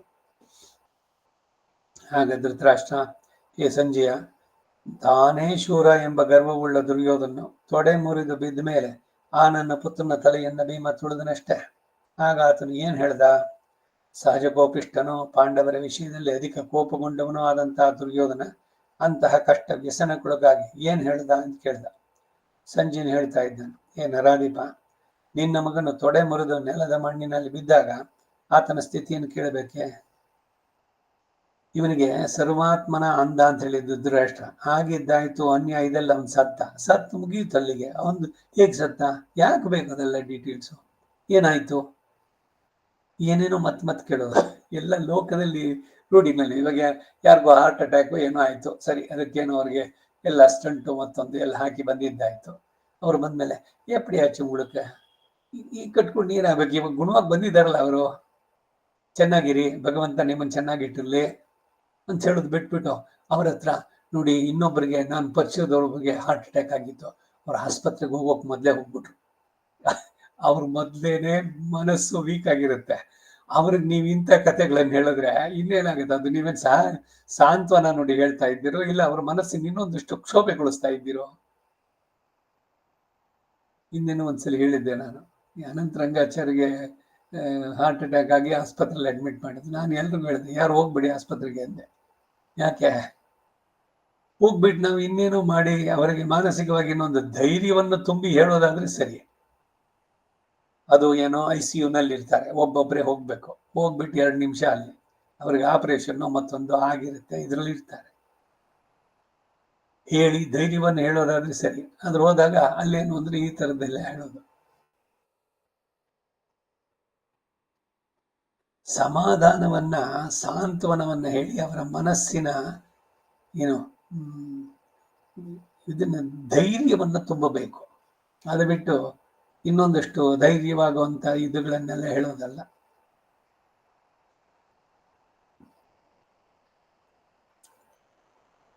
ಸರಿ, ಸಂಜಯ್ ನನ್ ಕೇಳ್ದ ಧೃತರಾಷ್ಟ್ರ. ಸರಿ ಹೇಳ್ತೀನಿ ಕೇಳು ಅಂದ ಅವನು. ತಲೆಗೂದಗಳು ಕೆದರಿದೆ, 10 ದಿಕ್ಕುಗಳನ್ನ ತಿರುಗಿ ನೋಡ್ತಾ ಇದ್ದಾನೆ. ಪ್ರಯತ್ನಪೂರ್ವಕವಾಗಿ ಕೂದಲನ್ನು ಸವರಿಕೊಳ್ತಾನೆ. ಸರ್ಪದಂತೆ ಬುಸುಗುಡ್ತಾನೆ. ನೀರು ತುಂಬಿದ ಕಣ್ಣುಗಳಿಂದ ಸುತ್ತಲೂ ಇರುವವರನ್ನೆಲ್ಲ ನೋಡ್ತಾನೆ. ಮದಿಸಿದ ಆನೆಯಂತೆ ತನ್ನ 2 ಕೈಗಳನ್ನು ಭೂಮಿಯಲ್ಲಿ ತಿಕ್ತಾ ಇದ್ದಾನೆ. ಕದಲಿದ ತಲೆಕೂದಗಳನ್ನು ಆಗಾಗ ಒದರುತ್ತಾನೆ. ಹಲ್ಲುಗಳನ್ನು ಕಟಕಟನೆ ಕಡಿತಾನೆ. ಹೀಗೆ ಕೋಪ ದುಃಖಗಳಿಂದ ವಿವಿಧ ಚೇಷ್ಟೆಗಳನ್ನು ಮಾಡ್ತಾ ನಿಟ್ಟುಸಿರು ಬಿಟ್ಟು ಯುಧಿಷ್ಠಿರನನ್ನು ನನ್ನಿಧಿಸತೊಡಗಿ ಹೀಗೆಂದು ಹೇಳಿದ. ಶಂತನು ಕುಮಾರನಾದ ಭೀಷ್ಮನಲ್ಲಿಯೋ, ಶಸ್ತ್ರ ಪ್ರವೀಣರಾದ ಕರ್ಣ, ಕೃಪ, ಶಕನಿ, ದ್ರೋಣ, ಅಶ್ವತ್ಥಾಮ, ಶಲ್ಯ, ಕೃತವರಮಾದಿಗಳಲ್ಲಿಯೋ ಯುದ್ಧ ಇಟ್ಟಂತ ನನಗೇ ಈ ಗತಿ ಬಂದ ಮೇಲೆ ಯಾರಿಂದಲೂ ಹೇಗೂ ಕಾಲವನ್ನ ಮೀರಲಾಗದಿಲ್ಲ. ಜೀವನದಲ್ಲಿ ಸೋಲೋ ಮತ್ತೊಂದು ಆದಾಗ ಏನು ಅಂದ್ರೆ ಅವಾಗ ವಿಧಿಯನ್ನ ಬೈದು ಬಿಡೋದು, ಎಲ್ಲ ವಿಧಿಯ ಕೈವಾಡ ಅಂತ. ತಾನು ಮಾಡಿದ್ದೆಲ್ಲ ಏನು ನೆನಪಾಗವಲ್ಲ. 11 ಕ್ಷೋಹಿಣಿ ಸೈನ್ಯಕ್ಕೆ ನಾಥನಾದ ನಾನೇ ಈ ಸ್ಥಿತಿಯನ್ನು ಪಡೆದೆ ಅಲ್ವೇ? ಕಾಲವು ಎಂಥವರನ್ನಾದರೂ ಮೆಟ್ಟು ಬಿಡುತ್ತೆ. ಹೇ ಸಂಜೀಯ ಮಹಾಬಾಹೋ, ಈಗಿನ ಯುದ್ಧದಲ್ಲಿ ನಾನು ಹೇಗೆ ಅಧರ್ಮದಿಂದ ಕೊಲ್ಲಲ್ಪಟ್ಟೆನೋ ಅದನ್ನು ಹತಶೇಷವಾಗಿರುವ ನನ್ನ ಕಡೆಯವರಿಗೆ ನೀನು ತಿಳಿಸಬೇಕು. ಪಾಂಡವರಿಂದ ಬೋರಿಷ್ಠವಸ್ಸು, ಕರ್ಣ, ಭೀಷ್ಮ, ದ್ರೋಣ ಇವರ ವಿಷಯದಲ್ಲೂ ಮಹಾಕ್ರೂರ ಕೃತ್ಯಗಳು ಮಾಡಲ್ಪಟ್ಟವು. ಶುರು ಮಾಡಿದವರು ಯಾರು? ಅನ್ಯಾಯದ ಜೊತೆಗೆ ಯಾರೇ ಇರಲಿ ಅವರನ್ನ ಮಾಡಬೇಕು. ಸತ್ಯಮೇವ ಜಯತೆ, ಧರ್ಮಮೇವ ಜಯತೆ. ಅನ್ಯಾಯ ಜಯಿಸೋಕೆ ಸಾಧ್ಯವಾಗಲ್ಲ ಎಂದಿಗೂ. ಎಲ್ಲ ಪುರಾಣದಲ್ಲಿ ಹಿಂದಿನ ಚರಿತ್ರೆಗಳು ಎಲ್ಲರದನ್ನು ನೋಡಿ. ನಿಂದಾರ್ಹವಾದ ಇಂತಹ ಕಾರ್ಯಗಳನ್ನು ಮಾಡಿದ ಪಾಂಡವರು ಸಾಧುಗಳ ನಿಂದೆಗೆ ಗುರಿಯಾಗುವರು ಎಂದೇ ಎಣಿಸ್ತೇನೆ. ಎಲ್ಲ ಅವನ ಕಣ್ಣಿನಲ್ಲೇ ಪ್ರಪಂಚ ನೋಡೋದು. ಕಾಮಾಲೆ ಕಣ್ಣಿನವರಿಗೆ ಎಲ್ಲವೂ ಹಳದಿ ಇಂತ. ಹಾಗೆ ಕಪಟ ರೀತಿಯಲ್ಲಿ ಜಯವನ್ನು ಪಡೆಯಲು ಪ್ರಯತ್ನಿಸಿದ ಅವರ ವಿಷಯದಲ್ಲಿ ಪರಾಕ್ರಮಶಾಲಿಗಳಿಗೆ ಹೇಗೆ ಪ್ರೀತಿ ಉಂಟಾಗುತ್ತೆ? ತಾನು ಮಾಡಿದ್ದೇನು? ಎಷ್ಟು ತಮಾಷೆಯಾಗಿದೆ ಅಂದ್ರೆ, ಎಲ್ಲ ಅನ್ಯಾಯವನ್ನು ನಡೆಸಿ ರಾಜಾರೋಷವಾಗಿ ಹೇಳ್ತಾನೆ ಇನ್ನೊಬ್ಬರ ಮೇಲೆ ಆರೋಪಣೆಯನ್ನು. ಯುದ್ಧ ನಿಯಮಗಳನ್ನು ತಿಳಿದವರಲ್ಲಿ ಯಾವನು ತಾನೆ ಅನ್ಯಾಯ ಪ್ರವರ್ತಕನಾದ ಆತನನ್ನು ಗೌರವಿಸ್ತಾನೆ? ನಿಯಮಜ್ಞನಾದ ಯಾವನು ತಾನೇ ಪಾಪಿಯಾದ ವೃಕೋದರನಂತೆ ಅಧರ್ಮದಿಂದ ಜಯವನ್ನು ಪಡೆದು ಅದಕ್ಕಾಗಿ ಸಂತೋಷಿಸ್ತಾನೆ? ಅಭಿಮನ್ಯುವನ್ನು ಕೊಲ್ಲಬೇಕಾದ್ರೆ ಏನು ಇವನ್ ದುರ್ಯೋಧನ ಸಂಬಂಧ ಹೋಗಿತ್ತಾ? ಪರಾಕ್ರಮದಿಂದ ಹೋರಾಡ್ತಾ ಇದ್ದಾನೆ. ಶಕ್ತಿ ಇದ್ರೆ ಅವನ ಬಾಣಗಳನ್ನು ಎದುರಿಸಿ ನಿಲ್ಬೇಕು. ಹಿಂದ್ಗಡೆಯಿಂದ ಮೋಸದಿಂದ ಹೋಗಿ ಕರ್ಣ ಎಲ್ಲರೂ ಇದ್ರು ಅಲ್ಲಿ, ದ್ರೋಣ, ಪ್ರತಿಯೊಬ್ಬರು ಬಲಿಪಶು. ಅವನ ಮೇಲೆ ಎಲ್ಲ ಕಡೆಯಿಂದನೂ ಆಕ್ರಮಣ. ನ್ಯಾಯದಿಂದ ಮಾಡಿದ್ರ ಇವನು ನ್ಯಾಯದ ಬಗ್ಗೆ ಮಾತಾಡ್ತಾನೆ. ಏನ್ ಯೋಗ್ಯತೆ ಇದೆ ಇವನಿಗೆ ಮಾತಾಡೋಕೆ? ಭೀಮಸೇನ ತನ್ನ ಕಾಲಿನಿಂದ ತುಳಿದ ಎಂಬುದಕ್ಕಿಂತಲೂ ಅನ್ಯಾಯವಾದ ಕಾರ್ಯ ಏನಿದೆ? ನೀನ್ ಮಾಡಿದ್ದೇನು ಎಲ್ಲ ಸರಿಯಾಗಿತ್ತ? ಜ್ಯೇಷ್ಠ ಭ್ರಾತಾಪಿತು ಸಮಾಹ. ಧರ್ಮರಾಜ ಜ್ಯೇಷ್ಠ, ಅವನು ಇವನಿಗಿಂತ ದೊಡ್ಡವನು. ಅವನ ಹೆಂಡತಿ ಇವನಿಗೇನಾಗಬೇಕು? ಅಣ್ಣನನ್ನ ತಂದೆಯ ಸ್ಥಾನದಲ್ಲಿ ನೋಡಿದ್ರೆ ಅತ್ತಿಗೆ ಹೇಗಿರ್ಬೇಕು? ಅವಳನ್ನ ವೇಶ್ಯೆಯಂತೆ. ಅವನು ಕರ್ಣ ಹೇಳ್ದ, ಬಾ ನನ್ನ ತೊಡೆ ಮೇಲೆ ಕೂತ್ಕೋ, ನೀನೀಗ ಯಾರನ್ನ ಬೇಕಾದ್ರೂ ಮಾಡ್ಬೋದು, ದಾಸಿ ನೀನು. ಈ ರೀತಿ ಹೆಣ್ಣಿಗೆ ಅಪಮಾನ ಮಾಡಿದಂಥವನು ಅವನು ನ್ಯಾಯವನ್ನು ಮಾತಾಡೋದು ಯಾವ ಯಾವ ಅಧಿಕಾರ ಇದೆ ಇವನಿಗೆ ಅಂತ? ಸಂಜಯ ರಾಜ್ಯ ಸಂಪತ್ತಿನಲ್ಲಿದ್ದು ತೇಜಸ್ವಿಯಾಗಿ ಅನೇಕ ಬಂಧುವರ್ಗಗಳಿಂದ ಕೂಡಿದಾಗ ನನ್ನ ವಿಷಯದಲ್ಲಿ ಹೀಗೆ ಮಾಡಿದ್ದರೆ ಅವನು ನಿಜವಾದ ಗಂಡಸು. ನನ್ನ ತಲೆಯನ್ನು ಭೀಮಸೇನ ತನ್ನ ಕಾಲಿನಿಂದ ತುಳಿದ ಎನ್ನುಕ್ಕಿಂತಲೂ ಅನ್ಯಾಯವಾದ ಕಾರ್ಯ ಏನಿದೆ? ಹಾಗಿಲ್ಲದೆ ಮೃತಪ್ರಾಯನಾದ ನನ್ನ ಮೇಲೆ ಈ ಪರಾಕ್ರಮವನ್ನು ತೋರಿಸುವ ಒಂದು ಹೆಮ್ಮೆಯ. ಸಂಜಯ, ನನ್ನ ಮಾತಾಪಿತೃಗಳಲ್ಲಿ ನಾನು ಹೀಗೆ ಹೇಳಿದಂತೆ ತಿಳಿಸು. ಯಾಗಗಳನ್ನು ಮಾಡಿದ್ದಾಯ್ತು, ಆಶ್ರಿತರನ್ನು ಪೋಷಿಸಿದ್ದಾಯ್ತು, ಸಮುದ್ರವೇ ಮೇರೆಯಾಗಿ ಉಳ್ಳ ಭೂಮಿಯೆಲ್ಲವನ್ನೂ ಆಳಿದ್ದಾಯ್ತು. ನನಗಿಂತಲೂ ಉತ್ತಮವಾದ ಅಂತ್ಯಕಾಲ ಮತ್ತರಿಗೆ ಲಭಿಸುವುದು. ಬಂಧುಗಳೆಲ್ಲರನ್ನ ಸನ್ಮಾನಿಸಿದೆ, ಪೂಜಾರ್ಹರನ್ನೆಲ್ಲ ಪೂಜಿಸಿದೆ, 3 ಪುರುಷಾರ್ಥಗಳನ್ನು ಸಾಧಿಸಿದೆ. ಸದ್ಯ 4 ಅಂತ ತಿಳ್ಕೊಳ್ಳಿಲ್ಲ. ಪ್ರಧಾನ ರಾಜರಲ್ಲಿ ನನ್ನ ಆಜ್ಞೆ ನಡೆಯಿತು, ದುಸ್ಸಾಧ್ಯವಾದ ಗೌರವವನ್ನು ಪಡೆದದ್ದಾಯಿತು, ಉತ್ತಮ ಅಶ್ವಗಳನ್ನು ಏರಿದ್ದಾಯಿತು. ನನ್ನಂತೆ ಉತ್ತಮ ಪದವಿಯಲ್ಲಿದ್ದವನು ಮತ್ಯಾವನಿದ್ದಾನೆ? ನಾನು ಶತ್ರುರಾಜರ ದೇಶಗಳನ್ನು ಸಾಧಿಸಿ ಅವರನ್ನು ಸೇವಕರಂತೆ ನೇಮಿಸಿದೆ, ನಂಟರಿಗೆ ಹಿತವನ್ನು ಮಾಡಿದೆ. ಇವುಗಳನ್ನೆಲ್ಲ ನೋಡಿದ್ರೆ ನನಗೆ ಸಮಾನವಾಗಿ ಅಂತ್ಯಕಾಲವನ್ನು ಪಡೆದವನು ಬೇರೆ ಯಾರೂ ಇಲ್ಲ. ನೀನೇ ಹೇಳ್ಕೋಬೇಕು. ವಿದ್ಯುಕ್ತ ರೀತಿಯಲ್ಲಿ ನಾನು ಅಧ್ಯಯನ ಮಾಡಿದೆ, ಇದು ಬೇರೆ. ದಾನ ಮಾಡಿದೆ, ನಿರ್ಬಾಧಿತನಾಗಿ ಜೀವಿಸಿದೆ, ನನ್ನ ಸಾಹಸಗಳಿಂದ ಲೋಕಗಳನ್ನು ಜಯಿಸಿದೆ. ನನ್ನಂತ ಹೀಗೆ ಕಡೆಗೆ ವೀರ ಸ್ವರ್ಗವನ್ನು ಸಾಧಿಸುವವನು ಯಾರುಂಟು? ನಾನೇನೋ ದೈವಾಧೀನದಿಂದ ಈಗಲೂ ಯುದ್ಧದಲ್ಲಿ ನ್ಯಾಯದಿಂದ ಜಯಿಸಲ್ಪಡಲಿಲ್ಲ. ನಾನು ಸೇವಕರಂತೆ ಶತ್ರುಗಳ ವಶವಾಗಲೂ ಇಲ್ಲ. ವಿಶಾಲವಾದ ನನ್ನ ರಾಜ್ಯ ಸಂಪತ್ತು ದೈವ ವಶದಿಂದ ನಾನು ಸತ್ತ ಮೇಲೆ ಇವರಿಗೆ ವಶವಾಗೋದು. ಧರ್ಮನಿಷ್ಠನಾದ ಕ್ಷತ್ರಿಯನು ಕೋರದಕ್ಕಂತ ಸಾವನ್ನೇ ನಾನು ಪಡೆದೆ. ನನ್ನ ಭಾಗ್ಯವಿಷಯದಿಂದ ನಾನು ಅಲ್ಪ ಮನುಷ್ಯಂತೆ ಜಯಿಸಲ್ಪಟ್ಟು ದ್ವೇಷದಿಂದ ಹಿಂತಿರಲಿಲ್ಲ. ಮತ್ತೆ ನಾನು ಯಾವ ರೀತಿಯಿಂದಲೂ ಸೋತು ಅವಮಾನಿತನಾಗಲಿಲ್ಲ. ಮಲಗಿರುವನನ್ನೋ ಮತ್ತು ಹಿಡಿದವನನ್ನೋ ವಿಷ ಹಾಕಿ ಕೊಲ್ಲುವಂತೆ ಯುದ್ಧ ಧರ್ಮವನ್ನು ಮೀರಿ ಭೀಮಸೇನನಿಂದ ಈ ರೀತಿ ಅನ್ಯಾಯವಾಗಿ ಕೊಲ್ಲಲ್ಪಟ್ಟೆ. ಮಹಾಭಾಗ್ಯಶಾಲಿಯಾದ ಅಶ್ವತ್ಥಾಮನಿಗೂ ಕೃತವರ್ಮನಿಗೂ ಕೃಪನಿಗೂ ಅಧರ್ಮ ಪ್ರವರ್ತಕರು ಯುದ್ಧ ಧರ್ಮವನ್ನು ಸಂಪೂರ್ಣವಾಗಿ ತ್ಯಜಿಸುವರು ಆದಂಥ ಪಾಂಡವರ ವಿಷಯದಲ್ಲಿ ನೀವು ನಂಬಿಕೆ ಇಡಬೇಡಿ ಎಂದು ನಾನು ಎಚ್ಚರಿಸಿದೆ ಅಂತ ಹೇಳು. ಆಮೇಲೆ ನಿನ್ನ ಮಗನು ಯಾರು ಧೃತರಾಷ್ಟ್ರನ, ಅವನು ಚಾರನ್ನು ಕರೆದು ನನ್ನನ್ನು ಭೀಮಸೇನನು ಯುದ್ಧದಲ್ಲಿ ಅಧರ್ಮದಿಂದ ಕೊಂದ. ಅಂತಹ ನಾನು ಸ್ವರ್ಗಸ್ಥರಾದ ದ್ರೋಣ, ಕರ್ಣ, ಶಲ್ಯ, ವೃಷಸೇನ, ಶಕುನಿ, ಜಲಸಂಧ, ಭಗದತ್ತ, ಸೋಮದತ್ತ, ಜಯದ್ರಥಾದಿಗಳೆಲ್ಲರನ್ನು, ನನಗೆ ಸಮಾನನಾದ ದುಶ್ಯಾಸನೆ ಮೊದಲಾದ ನನ್ನ ತಮ್ಮಂದರನ್ನು, ಲಕ್ಷ್ಮಣನನ್ನು, 2 ಪುತ್ರರನ್ನು, ಇನ್ನು ನನ್ನ ಕಡೆಗೆ 1000 ಮಂದಿ ವೀರರನ್ನ ಗುಂಪಿನಿಂದ ತಪ್ಪಿಸಿಕೊಂಡು ಹೋದ ಪ್ರಯಾಣಿಕನಂತೆ ನಾನು ಹಿಂಬಾಲಿಸಿ ಹೋಗ್ತೇನೆ. ಸಹೋದರರು ಪತಿಯು ಮೃತರಾದರು ಎಂಬುದನ್ನು ಕೇಳಿ ಕಂಪಿಸುತ್ತಾ ದುಃಖ ಪರಿಪೂರ್ಣನಾದ ನನ್ನ ತಂಗಿ ದುಶ್ಶಲೆ ಹೇಗಿದ್ದಾಳೋ, ವೃದ್ಧನಾದ ನನ್ನ ತಂದೆ ಧೃತರಾಷ್ಟ್ರ ಪತಿ ವಿಹೀನರಾದ ತನ್ನ ಸೊಸೆಯರನ್ನ, ಮೊಮ್ಮಕ್ಕಳ ಹೆಂಡತಿಯರನ್ನು ನೋಡಿ ಗಾಂಧಾರಿಯೊಡನೆ ಯಾವ ದುಸ್ಥಿತಿಯನ್ನು ಹೊಂದುವನೋ, ಮಂಗಳಾಂಗಿಯು ವಿಶಾಲ ನೆತ್ರಿಯೋ ಲಕ್ಷ್ಮಣನ ತಾಯಿಯೂ ಆದಂಥ ನನ್ನ ಪತ್ನಿ ಭಾನುಮತಿ, ದುರ್ಯೋಧನ ಪತ್ನಿ ಹೆಸರು, ನನ್ನ ಪತ್ನಿ ತನ್ನ ಪತಿ ಪುತ್ರ ವಧದಿಂದ ಕೂಡಲೇ ಪ್ರಾಣ ಬಿಡೋದು ನಿಶ್ಚಯ. ಸನ್ಯಾಸಿಯು ಮಾತಿನಲ್ಲಿ ಚತುರ್ನೂ ಆದ ಚಾರ್ವಾಕ, ಬ್ರಾಹ್ಮಣವನ್ನು ಧರಿಸಿದ್ದ ಒಬ್ಬ ರಾಕ್ಷಸ, ಇವೆಲ್ಲವನ್ನೂ ತಿಳಿದ್ರೆ ಆತ ನನ್ನನ್ನು ಖಂಡಿತವಾಗಿಯೂ ಪರಿಹಾಸ ಮಾಡ್ತಾನೆ. ಲೋಕ ಪ್ರಸಿದ್ಧವಾದಿ ಸಮಂತ ಪಂಚಕ ಎಂಬ ಪುಣ್ಯಕ್ಷೇತ್ರದಲ್ಲಿ ನಾನು ಮೃತನಾಗೋದ್ರಿಂದ ಶಾಶ್ವತ ಲೋಕಗಳನ್ನು ಪಡೆತೇನೆ ಎಂದ. ಆಮೇಲೆ 1000 ಜನರ ಕಣ್ಣುಗಳಲ್ಲಿ ನೀರು ತುಂಬಿಕೊಂಡು ಆ ರಾಜನ ಪ್ರಲಾಪವನ್ನು ಕೇಳಿ ದಿಕ್ಕುಪಾಲಾಗಿ ಓಡೋದ್ರು. ಸಮುದ್ರ ವನಗಳಿಂದ ಚರಾಚರಗಳಿಂದ ಕೂಡಿದ ಈ ಭೂಮಿಯು ದೊಡ್ಡ ಶಬ್ದದೊಡನೆ ನಡುಗಿತು, ದಿಕ್ಕುಗಳು ಕಲಗಿದವು. ಆಗ ಜನರು ದ್ರೋಣಪುತ್ರನ ಬಳಿಗೆ ಹೋಗಿ ಗದಾಯುದ್ಧದಲ್ಲಿ ನಡೆದ ವಿಷಯಗಳನ್ನ, ಅರಸನ ಕೆಳಗೆ ಬೀಳಿಸಲ್ಪಟ್ಟಿದ್ದನ್ನ ಯಥಾವತ್ತಾಗಿ ತಿಳಿಸಿದರು. ಆಮೇಲೆ ಅವರು ವ್ಯಾಕುಲದಿಂದ ಸ್ವಲ್ಪ ಹೊತ್ತು ಚಿಂತಿಸಿ ತಾವು ಬಂದ ದಾರಿ ಹಿಡಿದು ತಮ್ಮ ತಮ್ಮ ಸ್ಥಳಗಳಿಗೆ ಹೋದರು. ಇಲ್ಲಿಗೆ 65ನೇ ಅಧ್ಯಾಯ. ಅಷ್ಟಮೈಷಿ ಸಮೇತ ಶ್ರೀಕೃಷ್ಣಾಯ ಪರಬ್ರಹ್ಮಣೇ ನಮಃ. 66ನೇ ಅಧ್ಯಾಯ. ಅಶ್ವತ್ಥಾಮ, ಕೃಪ, ಕೃತವರ್ಮ 3 ಜನ ಉಳಿದಿದ್ದಾರೆ ಕೌರವ ಕಡೆಯಲ್ಲಿ. ದುರ್ಯೋಧನ ಕುರಿತು ದುಃಖಿಸಿದ್ದು. ಅಶ್ವತ್ಥಾಮ ದುರ್ಯೋಧನ ಸಂಭಾಷಣೆಗಳು. ಅಶ್ವತ್ಥಾಮ ರಾತ್ರಿಯಲ್ಲಿ ಪಾಂಡವರನ್ನು ಕೊಲ್ಲುವುದಾಗಿ ಪ್ರತಿಜ್ಞೆ ಮಾಡಿದ್ದು. ದುರ್ಯೋಧನ ಮಾತಿನಂತೆ ಕೃಪನು ಅಶ್ವತ್ಥಾಮನನ್ನು ಸೇನಾಧಿಪತಿಯನ್ನಾಗಿ ಅಭಿಷೇಕ ಮಾಡಿದ್ದು. 3 ಜನ ಇದ್ದಾರೆ, ಅವರೇ ಮತ್ತೆ ಯುದ್ಧ ಮುಂದುವರಿಸ್ತೀವಿ ಅಂತ. ಅಷ್ಟಮೈಷಿ ಸಮೇತ ಶ್ರೀಕೃಷ್ಣಾಯ ಪರಬ್ರಹ್ಮಣೇ ನಮಃ. ಹೇ ರಾಜ, ಚಾರರಿಂದ ದುರ್ಯೋಧನನು ಸತ್ತ ವೃತ್ತಾಂತವನ್ನ, ಕೌರವ ಸೈನ್ಯದಲ್ಲಿ ಉಳಿದ ಕೆಲವು ಮಹಾರಥರು ತೀಕ್ಷ್ಣ ಬಾಣಗಳಿಂದ, ಗದೆ, ತೋಮರ, ಶಕ್ತಿ ಮುಂತಾದ ಆಯುಧಗಳಿಂದ ಗಾಯಪಟ್ಟು ಚದರಿದ್ದನ್ನು ಕೇಳಿ ಅಶ್ವತ್ಥಾಮ, ಕೃಪಾಕೃತವರ್ಮ ಮೂವರು ವೇಗವುಳ್ಳ ಕುದುರೆಗಳನ್ನೇರಿ ಯುದ್ಧ ಭೂಮಿಗೆ ಬಂದರು. ಕಾಡಿನಲ್ಲಿ ಬಿರುಗಾಳಿ ವೇಗದಿಂದ ಮುರಿಯಲ್ಲಿ ತಳ್ಳಲ್ಪಟ್ಟ ಮಹಾವೃಕ್ಷದಂತೆ ಅಲ್ಲಿ ತೊಡೆ ಮುರಿದು ಬಿದ್ದಿದ್ದ ದುರ್ಯೋಧನ ಕಂಡ್ರು. ಆತನು ರಕ್ತದಲ್ಲಿ ತೊಯ್ದು ಬೇಡರಿಂದ ಪೆಟ್ಟು ತಿಂದ ಆನೆಯಂತೆ ಭೂಮಿಯಲ್ಲಿ ಬಿದ್ದು ಒದ್ದಾಡ್ತಾ ಇದ್ದಾನೆ. ಆಕಾಶದಲ್ಲಿ ಸೂರ್ಯ ಸಮೀಪದಿಂದ ಕೆಳಗೆ ಬಿದ್ದ ಚಂದ್ರನಂತೆಯೂ ಪ್ರಳಯ ಕಾಲದ ಗಾಳಿಯಿಂದ ಬತ್ತಿ ಹೋದ ಸಮುದ್ರದಂತೆಯೂ ಕಾಣುತ್ತಾನೆ.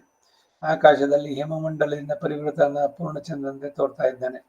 ಮೈಯನ್ನೆಲ್ಲ ನೆಲದ ಧೂಳು ಕವಿದಿದೆ. ದೀರ್ಘ ಬಾಹುವಾದ ಆತನ ಪರಾಕ್ರಮದಲ್ಲಿ ಆನೆಗೆ ಸಮಾನನು. ಧನದಾಶೆಯುಳ್ಳ ಸೇವಕರು ರಾಜನ ಸುತ್ತಲೂ ಗುಂಪು ಕೂಡುವಂತೆ ಘೋರವಾದ ಭೂತಗಣಗಳು, ಮಾಂಸಾಹಾರಿ ಪ್ರಾಣಿಗಳು ಅವನ ನಾಲ್ಕು ಕಡೆಗಳಲ್ಲೂ ನೆರೆ ನಿಂತಿದ್ದವು. ಆಗ ಅವನ ಕೋಪದಿಂದ ಕೆರಳಿದ ಕಣ್ಣುಗಳಿಂದಲೂ ಹಣೆಯಲ್ಲಿ ಮೇಲೆದ್ದು ಕಾಣುವ ಭೃಗುಟಿಗಳಿಂದಲೂ ಮಹಾಕೋಪದಿಂದ ಬಸುಗುಡ್ತಾನೆ. ಹೀಗೆ ಭೂಮಿಯಲ್ಲಿ ಬಿದ್ದಿರುವ ರಾಜನನ್ನ ಕೃಪನೆ ಮೊದಲಾದ ರಥಿಕರೆಲ್ಲರೂ ಕಂಡು ಹಾಗೆಯೇ ಭ್ರಾಂತರಾದರು. ಆಮೇಲೆ ಅವರೆಲ್ಲರೂ ತಮ್ಮ ರಥದಿಂದ ಕೆಳಗಿಳಿದು ರಾಜನ ಸಮೀಪಕ್ಕೆ ಆತುರದಿಂದ ಬಂದು ಅವನ ಹತ್ತಿರದಲ್ಲಿ ನೆಲದ ಮೇಲೆ ಕುಳಿತರು. ಆಗ ಅಶ್ವತ್ಥಾಮ ಕಣ್ಣುಗಳಲ್ಲಿ ಧಾರೆ ಧಾರೆಯಾಗಿ ನೀರು ತುಂಬಿಕೊಂಡು ನಿಟ್ಟುಸಿರು ಬಿಡುತ್ತಾ ದುರ್ಯೋಧನನ್ನು ಕುಳಿತು, ರಾಜಾದಿರಾಜ, ಅಯ್ಯೋ, ನೀನು ಹೀಗೆ ನೆಲದ ಮಣ್ಣಿನಲ್ಲಿ ಬಿದ್ದು ಹೊರಳುತ್ತಾ ಮಲಗಿದ್ದನ್ನು ನೋಡಿದರೆ ವಾಸ್ತವದಲ್ಲಿ ಈ ಪ್ರಪಂಚದಲ್ಲಿ ಪುಣ್ಯವೆಂಬುದು ಸ್ವಲ್ಪ ಇಲ್ಲ ಎಂದೇ ತೋರುತ್ತೆ. ಹಿಂದೆ ಚಕ್ರವರ್ತಿ ಎನಿಸಿ ರಾಜ್ಯಭಾರ ಮಾಡಿದ್ದ ನೀನು ಈಗ ನಿರ್ಜನ ಪ್ರದೇಶವಾದಿ ಕಾಡಿನಲ್ಲಿ ಒಬ್ಬಂಟಿನಾಗಿ ಇದ್ದಿರುಯಲ್ಲ. ಅಯ್ಯೋ, ಇನ್ನು ನಾವು ಆ ದುಶ್ಯಾಸನನ್ನ, ಮಹಾರಥನಾದ ಕರ್ಣನನ್ನ, ಇತರ ಬಂಧುಗಳನ್ನು ನಿನ್ನೊಡನೆ ಕಾಣುವುದೆಲ್ಲಿ? ಇದೇನು ಲೋಕನಾಥನಾದ ನೀನೇ ಧೂಳು ಕವಿದ ಮೈಯಿಂದ ಹೀಗೆ ಮಲಗಿರುವೆ ಅಂದ್ರೆ ದೈವಗತಿಯು ಯಾವ ವಿಧದಿಂದ ತಿಳಿಯಲು ಅಸಾಧ್ಯ ಎಂಬುದು ನಿಜ.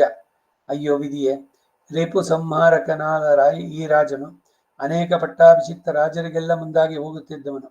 ಅಂತವನು ಈಗ ನೆಲದಲ್ಲಿ ಬಿದ್ದು ಮಣ್ಣು ಹಿಡಿದು ಹುಲ್ಲನ್ನು ಬಾಯಲ್ಲಿ ಕಚ್ಚುವಂತಾಯಿತೆ. ಆಹಾ, ಕಾಲ ವ್ಯತ್ಯಾಸವನ್ನು ನೋಡಿದ್ಯಾ ರಾಜ? ಆ ನಿನ್ನ ಶ್ವೇತ ಛತ್ರ ಎಲ್ಲಿ? ಆ ನಿನ್ನ ಚಾಮರಗಳಲ್ಲಿ ಆ ನಿನ್ನ ದೊಡ್ಡ ಸೈನ್ಯ ಎಲ್ಲೋಯ್ತು? ಲೋಕನಾಥನಾದ ನೀನೇ ಏನೋ ಕಾರಣದಿಂದ ಈ ಸ್ಥಿತಿಯನ್ನು ಪಡೆಯುವುದರಿಂದ ವಾಸ್ತವದಲ್ಲಿ ಕಾರ್ಯಗತಿಯನ್ನು ತಿಳಿಯುವುದು ಅಸಾಧ್ಯವೇ? ಇಂದ್ರನನ್ನು ಮೀರಿಸುತ್ತಿದ್ದ ನಿನಗೆ ಈಗ ಪ್ರಾಪ್ತವಾದ ಈ ವ್ಯಸನವನ್ನು ಕಂಡಾಗ ನನಗೆ ಐಶ್ವರ್ಯವು ಶಾಶ್ವತ ಎನಿಸಿದ್ರು ಅದು ಯಾವ ಮನುಷ್ಯರಿಗೂ ಶಾಶ್ವತವಲ್ಲ ಎಂದೇ ತೋರುತ್ತೆ ಎಂದ. ஒரு நாயகமாய் ஓட உலட ஆண்டவர். ಆಪತ್ತು ನೆನೆಸ್ಕೊಳ್ಳಿ ರಾಜ. ಆ ಅಶ್ವತ್ಥಾಮನ ದುಃಖವಾಕ್ಯಗಳನ್ನು ಕೇಳಿ ನಿನ್ನ ಮಗ ಸಮಯೋಚಿತವಾದ ಮಾತುಗಳನ್ನಾಡಿದ. ಆಗಾಗ ಆತನು ತನ್ನ ಎರಡು ಕೈಗಳಿಂದಲೂ ಕಣ್ಣುಗಳನ್ನು ಒರೆಸಿಕೊಂಡ್ರು ದುಃಖದಿಂದ ಕಣ್ಣೀರು ಸುರಿಸುತ್ತಾ ಕೃಪನೆ ಮೊದಲಾದ ಎಲ್ಲ ವೀರರನ್ನು ಕುರಿತು, ಇಂತಹ ಲೋಕಧರ್ಮವು ಬ್ರಹ್ಮದೇವನಿಂದಲೇ ನಿರ್ಣಯಿಸಲ್ಪಟ್ಟದ್ದು. ಎಂತಹ ಪ್ರಾಣಿಗಳಿಗೂ ಕಾಲಕ್ರಮದಲ್ಲಿ ನಾಶವು ಸಿದ್ಧವೇ. ಅಂತಹ ನಾಶವೇ ಈಗ ನನಗೂ ಸಂಭವಿಸಿತು. ಇದು ನಿಮಗೆ ಪ್ರತ್ಯಕ್ಷವಾಯಿತಲ್ವೇ? ಮೊದಲು ನಾನು ಭೂಮಿಯ ನಾಳಿ ಕಡೆಗೆ ಈ ಸ್ಥಿತಿಗೆ ಬಂದೆ. ನಾನು ದೈವಾಧೀನದಿಂದ ಇದುವರೆಗೆ ಯುದ್ಧದಲ್ಲಿ ಅಂತ ಆಪಸ್ಸಿನಲ್ಲಿಯೂ ಹಿಂತಿರುಗಿ ಓಡಿ ಬಂದವನಲ್ಲ. ಈಗಲೂ ನಾನು ದೈವಾಧೀನದಿಂದ ಪಾಪಿಗಳ ವಂಚನೆಗಳಿಂದಲೇ ಕೊಲ್ಲಲ್ಪಟ್ಟೆ. ಯುದ್ಧಾಪೇಕ್ಷೆಯುಳ್ಳ ನಾನು ಭಾಗ್ಯವಶದಿಂದ ನಿತ್ಯವೂ ತಕ್ಕ ಪ್ರಯತ್ನಗಳನ್ನು ಮಾಡಿದೆ. ಜ್ಞಾತಿಗಳನ್ನು, ಬಂಧುಗಳನ್ನು ಕಳೆದುಕೊಂಡ ನಾನು ಪುಣ್ಯವಶದಿಂದಲೇ ಈಗ ಯುದ್ಧದಲ್ಲಿ ಕೊಲ್ಲಲ್ಪಟ್ಟೆ. ಪ್ರಜಾನಾಶಕರವಾದ ಆಪತ್ತಿನಿಂದ ಬಿಡುಗಡೆ ಹೊಂದಿ ಕ್ಷೇಮದಿಂದ ಬದುಕಿದ ನಿಮ್ಮನ್ನ ನಾನು ಈಗ ನೋಡಿದ್ದು ನನ್ನ ಭಾಗ್ಯ ವಿಶೇಷವೇ. ಇದು ನನಗೆ ಬಹಳ ಪ್ರಿಯವಾದದ್ದು. ನನ್ನ ಮರಣಕ್ಕಾಗಿ ನೀವು ಈಗ ಸ್ವಲ್ಪವೂ ಮನಸ್ಸಿನಲ್ಲಿ ವ್ಯತ್ಯಗೊಳ್ಳಬೇಡಿ. ನಿಮಗೆ ವೇದಗಳು ಪ್ರಮಾಣವಾಗಿರುವುದಾದರೆ ಈಗ ನಾನು ಪ್ರಸಿದ್ಧಿಗಳಾದ ಅಕ್ಷಯ ಲೋಕಗಳನ್ನು ಜಯಿಸಿದೆ ಎಂದು ನಂಬಿ, ಅಪರಿಮಿತವಾದ ತೇಜಸ್ಸುಳ್ಳ ಕೃಷ್ಣನ ಪ್ರಭಾವವನ್ನು ಈಗ ನಾನು ತಿಳಿದೆ. ಆತನಿಂದಲೇ ನಾನು ಕ್ಷತ್ರಿಯ ಧರ್ಮದಿಂದ ಈ ರಣರಂಗದಲ್ಲಿ ಹತನಾಗಿ ಬಿದ್ದೆ. ಅದರಲ್ಲಿ ನಾನು ಕೃತಕೃತ್ಯನಾದ್ದರಿಂದ ಹೇಗೂ ನಾನು ದುಃಖ ಪಡಬೇಕಾದ್ದಿಲ್ಲ. ನೀವು ನಿಮ್ಮ ಸಾಹಸ ಕಾರ್ಯಕ್ಕೆ ತಕ್ಕ ಕಾರ್ಯಗಳನ್ನು ಮಾಡಿದ್ದೀರಿ. ನಿಮ್ಮ ಸಾಹಸದಿಂದ ಶತ್ರು ಜಯಕ್ಕಾಗಿ ಆದಷ್ಟು ಪ್ರಯತ್ನವನ್ನು ಮಾಡಿದ್ರಿ. ಆದರೆ ವಿಧಿಯನ್ನು ಮೀರಬಲ್ಲವರು ಯಾರು ಎಂದ. ಕೆಟ್ಟ ಮೇಲೆ ಬುದ್ಧಿ ಬಂತು ಅನ್ನೋದೊಂದು ಗಾದೆ ಇದೆ. ಕೆಟ್ಟ ಮೇಲೂ ಕೂಡ ಬುದ್ಧಿ ಬರಲಿಲ್ಲ ಇವರುಗಳಿಗೆ. ಇದೇ ವಿಪರ್ಯಾಸ. ಈಗ ವಾಲಿ ಸುಗ್ರೀವ ಅವರಿಬ್ಬರು ಹೊಡೆದಾಟದಲ್ಲಿ ರಾಮ ಬಾಣವನ್ನು ಬಿಟ್ಟ. ವಾಲಿಯ ಮಾತನ್ನ ಕೇಳ್ಬೇಕು ನೀವು. ಅಲ್ಲಿ ಕಿಷ್ಕಿಂಧ ಕಾಂಡ ಇವುಗಳಲ್ಲಿ ಬರ್ಬೇಕಾದ್ರೆ ಆರೋಪಣೆ ರಾಮನ ಮೇಲೆ ಎಲ್ಲ ಮಾಡ್ದ ಅವನು. ಏನು ನೀನು ಮಹಾ ಧರ್ಮಿಷ್ಠ, ಧರ್ಮದ ಸಾಕಾರ ಮೂರ್ತಿ ಅಂತ ಹೇಳಿದ್ರು, ಮರೆಯಲ್ಲಿ ನಿಂತ್ಕೊಂಡು ಬಾಣ ಬಿಟ್ಟಿಯಲ್ಲ, ನಮ್ಮಿಬ್ಬರು ವ್ಯವಹಾರ ನೀನ್ ಯಾಕೆ ತಲೆ ಹಾಕದೆ ಅಂತೆಲ್ಲ ಎಲ್ಲದನ್ನ ಕೇಳಿ ಈಗ ನಾನು ಉತ್ತರ ಹೇಳ ಅಂದ. ರಾಮ ಹೇಳಿದ ಉತ್ತರ ಕೇಳಿದ ಮೇಲೆ ತನ್ನ ತಪ್ಪಿನ ಅರಿವಾಯಿತು. ಇಲ್ಲ ರಾಮ, ನೀ ಮಾಡಿದ್ ಸರಿ ಅಂತ. ಅವನಿಗೇನಾದ್ರು ಬುದ್ಧಿ ಬರುತ್ತೆ ಇನ್ನು ದುರ್ಯೋಧನಿಗೆ? ದುರ್ಯೋಧನ ದುಃಖಾತಿಶಯದಿಂದ ಈ ವಾಕ್ಯಗಳನ್ನಾಡಿ ಕಣ್ಣುಗಳಲ್ಲಿ ನೀರು ತುಂಬಿಕೊಂಡು ಮೌನದಿಂದಿದ್ದ. ಆ ಸ್ಥಿತಿಯಲ್ಲಿದ್ದ ರಾಜನ ಕಂಡು ಅಶ್ವತ್ಥಾಮನು ಪ್ರಳಯ ಕಾಲದ ಅಗ್ನಿಯಂತೆ ಕೋಪದಿಂದ ಜ್ವಲಿಸಿದ. ಆಗ ಆತನು ಕೋಪದಿಂದ ಕೈಗಳನ್ನು ಎಸೆಗುತ್ತಾ ಕಣ್ಣುಗಳಲ್ಲಿ ನೀರನ್ನು ತುಂಬಿಕೊಂಡು ಗದ್ಗದ ಸ್ವರದಿಂದ, ರಾಜ, ಆ ನೀಚರು ಕ್ರೂರ ಕತ್ತಿಗಳಿಂದ ನನ್ನ ತಂದೆಯನ್ನು ಕೊಂದರು. ಈಗ ನಾನು ನಿನಗಾಗಿ ವ್ಯಸನ ಪಡುವಷ್ಟು ನನ್ನ ತಂದೆಯ ಮರಣಕ್ಕೂ ನಾನು ದುಃಖಿಸಲಿಲ್ಲ. ಸತ್ಯವಾಗಿ ಹೇಳ್ತೇನೆ ಕೇಳು. ನನ್ನ ಇಷ್ಟಾಪೂರ್ತದಿಂದಲೂ ಯಾಗ ಮಾಡೋದು, ಕೊಳವನ್ನು ತೋಡುವುದು ಮೊದಲಾದ್ದು, ದಾನ ಧರ್ಮಗಳಿಂದಲೂ ಸುಕೃತದಿಂದಲೂ ಇಷ್ಟಾಪೂರ್ತ ಅಂದ್ರೆ ಇದ್ದಾನೆ. ಇಷ್ಟಿದ್ರೆ ಯಜ್ಞಗಳನ್ನು ನೋಡೋದು, ಪೂರ್ತ ಅಂದ್ರೆ ನೀರು, ಇದನ್ನ ಬಾವಿ ಕೊಳೆ ಇದನ್ನಂತೆ ಕೆತ್ಸೋದು, ಸಮಾಜಕ್ಕೆ ಉಪಯುಕ್ತಕಾರಿಯಾದಂಥ ಕೆಲಸಗಳನ್ನು ಮಾಡೋದು. ಅದನ್ನ ಆ ದಾನ ಧರ್ಮಗಳಿಂದಲೂ ಸುಕೃತದಿಂದಲೂ ಶಪಥ ಮಾಡಿ ಹೇಳ್ತಾನೆ, ಈ ರಾತ್ರಿ ಆ ವಾಸುದೇವನ ನೋಡ್ತಾ ಇರುವಂತೆಯೇ ಎಲ್ಲ ಪಾಂಡವರನ್ನ ನಾನು ಕೊಲ್ತೇನೆ. ಮಹಾರಾಜ, ನನಗೆ ಅನುಮತಿಯನ್ನು ಕೊಡು ಎಂದ. ದ್ರೋಣಪುತ್ರನ ಮಾತನ್ನು ಕೇಳಿ ನಿನ್ನ ಮಗ ಕೃಪನ ಕುರಿತು, ಹೇ ಆಚಾರ್ಯ, ಜಲಪೂರ್ಣವಾದ ಕಲಶವನ್ನ ತೊರೆಯಿಂದ ತರಿಸು ಎನ್ನಲು ಒಡನೆ ಕೃಪಾಚಾರ್ಯ ನೀರಿನ ತುಂಬಿದ ಕಲಶವನ್ನು ತಂದ. ಆಗ ನಿನ್ನ ಮಗನು ಕೃಪಾಚಾರ್ಯನ ಕುರಿತು, ಹೇ ಬ್ರಾಹ್ಮಣೋತ್ತಮ, ಈಗಲೂ ನನಗೆ ಪ್ರಿಯವನ್ನು ಉಂಟು ಮಾಡುವ ಅಪೇಕ್ಷೆ ಇದ್ದಲ್ಲಿ ಅಶ್ವತ್ಥಾಮನನ್ನ ಸೈನ್ಯಾಧಿಪತಿಯನ್ನಾಗಿ ಅಭಿಷೇಕ ಮಾಡು. ನಿನಗೆ ಮಂಗಳವಾಗಲಿ. ಕ್ಷತ್ರಿಯ ವೃತ್ತಿಯನ್ನು ಅವಲಂಬಿಸಿದ ಬ್ರಾಹ್ಮಣ ಮುಖ್ಯವಾಗಿ ರಾಜನಾಜ್ಞೆಯಂತೆ ಮಾಡಬೇಕೆಂದು ಧರ್ಮಜ್ಞರು ತಿಳಿಸ್ತಾರೆ ಎಂದ. ಆಮೇಲೆ ಕೃಪನು ರಾಜಾಜ್ಞೆ ಮೇರೆಗೆ ಅಶ್ವತ್ಥಾಮನನ್ನ ಸೈನ್ಯಾಧಿಪತ್ಯದಲ್ಲಿ ಅಭಿಷೇಕ ಮಾಡಿದ. ಒಡನೆ ಅಶ್ವತ್ಥಾಮ ರಾಜನನ್ನು ಆಲಿಂಗನ ಮಾಡಿಕೊಂಡು ಸಿಂಹನಾದ ಮಾಡುತ್ತಾ ಕೃಪಾಕೃತವರೊಡನೆ ಹೊರಟ. ಇತ್ತಲಾಗಿ ದುರ್ಯೋಧನ ರಕ್ತದಿಂದ ತೊಯ್ದ ದೇಹದೊಡನೆ ಮಲಗಿದ್ದ. ಇಷ್ಟರಲ್ಲಿ ಭಯೋತ್ಪಾದಕವಾದ ರಾತ್ರಿ ಪ್ರಾಪ್ತವಾಯಿತು. ಆ ಮೂವರು ಶೋಕಾಕುಲರಾಗಿ ಹೋಗ್ತಾ ಇದ್ರು. ಇಲ್ಲಿಗೆ 66ನೇ ಅಧ್ಯಾಯ ಗದಾಯುದ್ಧ ಪರ್ವ ಮುಗಿಯಿತು. ಶಲ್ಯ ಪರ್ವವು ಮುಕ್ತಾಯವಾಯಿತು. ಇಲ್ಲಿಗೆ ಅದು ದ್ರೋಣನ ಮಗ ಬ್ರಾಹ್ಮಣ, ಇವನಿಗೆ ಇದೆಲ್ಲ ಬೇಕಿತ್ತ? ಸೇಡು ಏನೋ ತೀರಿಸಿ ಏನೋ ಮಾಡ್ಬಿಡ್ತೀನಿ ಅಂತ. ಇದನ್ನ ತಿಳಿಯೋದಕ್ಕೆ ಅವನಿಗೆ ಗೊತ್ತಾಗಲ್ವೇ ಕೃಷ್ಣನ್ಗೆ? ಹಿಂದೆ ಬಂತಲ್ಲ, ತಕ್ಷಣ ಅಲ್ಲಿಂದ ನಾನು ಹೊರಟು ಬಂದೆ ಎಂದ ಅವನು. ಅದಕ್ಕೆ ಮುಂದಿನದು ಸೌಪ್ತಿಕ ಪರ್ವ. ಈ ಸೌಪ್ತಿಕ ಪರ್ವ ಅನ್ನೋದು ಏನು ಅನ್ನೋದನ್ನ ನಾವು ನಾಳೆ ದಿವಸ ನೋಡೋಣ. ವಸುದೇವ ಸುತಂ ದೇವಂ ಕಂಸ ಚಾಣೂರಮರ್ದನಂ ದೇವಕೀ ಪರಮಾನಂದಂ ಕೃಷ್ಣಂ ವಂದೇ ಜಗದ್ಗುರುಂ ಕವಿತಾರ್ಕಿಕ ಸಿಂಹಾಯ ಕಲ್ಯಾಣ ಗುಣಶಾಲಿನೇ ಶ್ರೀಮತೆ ವೆಂಕಟೇಶಾಯ ವೇದಾಂತ ಗುರವೇ ನಮಃ. ವಾದಿದ್ವೋ ಶಿರೋಭಂಗ ಪಂಚಾನ್ನ ಪರಾಕ್ರಮಃ ಶ್ರೀಮಾನ್ ವೆಂಕಟನಾಥಾರ್ಯಶ್ಚಿರಂ ವಿಜಯತಾಂಬುವಿ. ಶ್ರೀಮತೆ ನಿಗಮಾಂತ ಮಹಾದೇಶಿಕಾಯ ನಮಃ. ಸರ್ವಂ ಶ್ರೀ ವಾಸುದೇವಾರ್ಪಣಮಸ್ತು.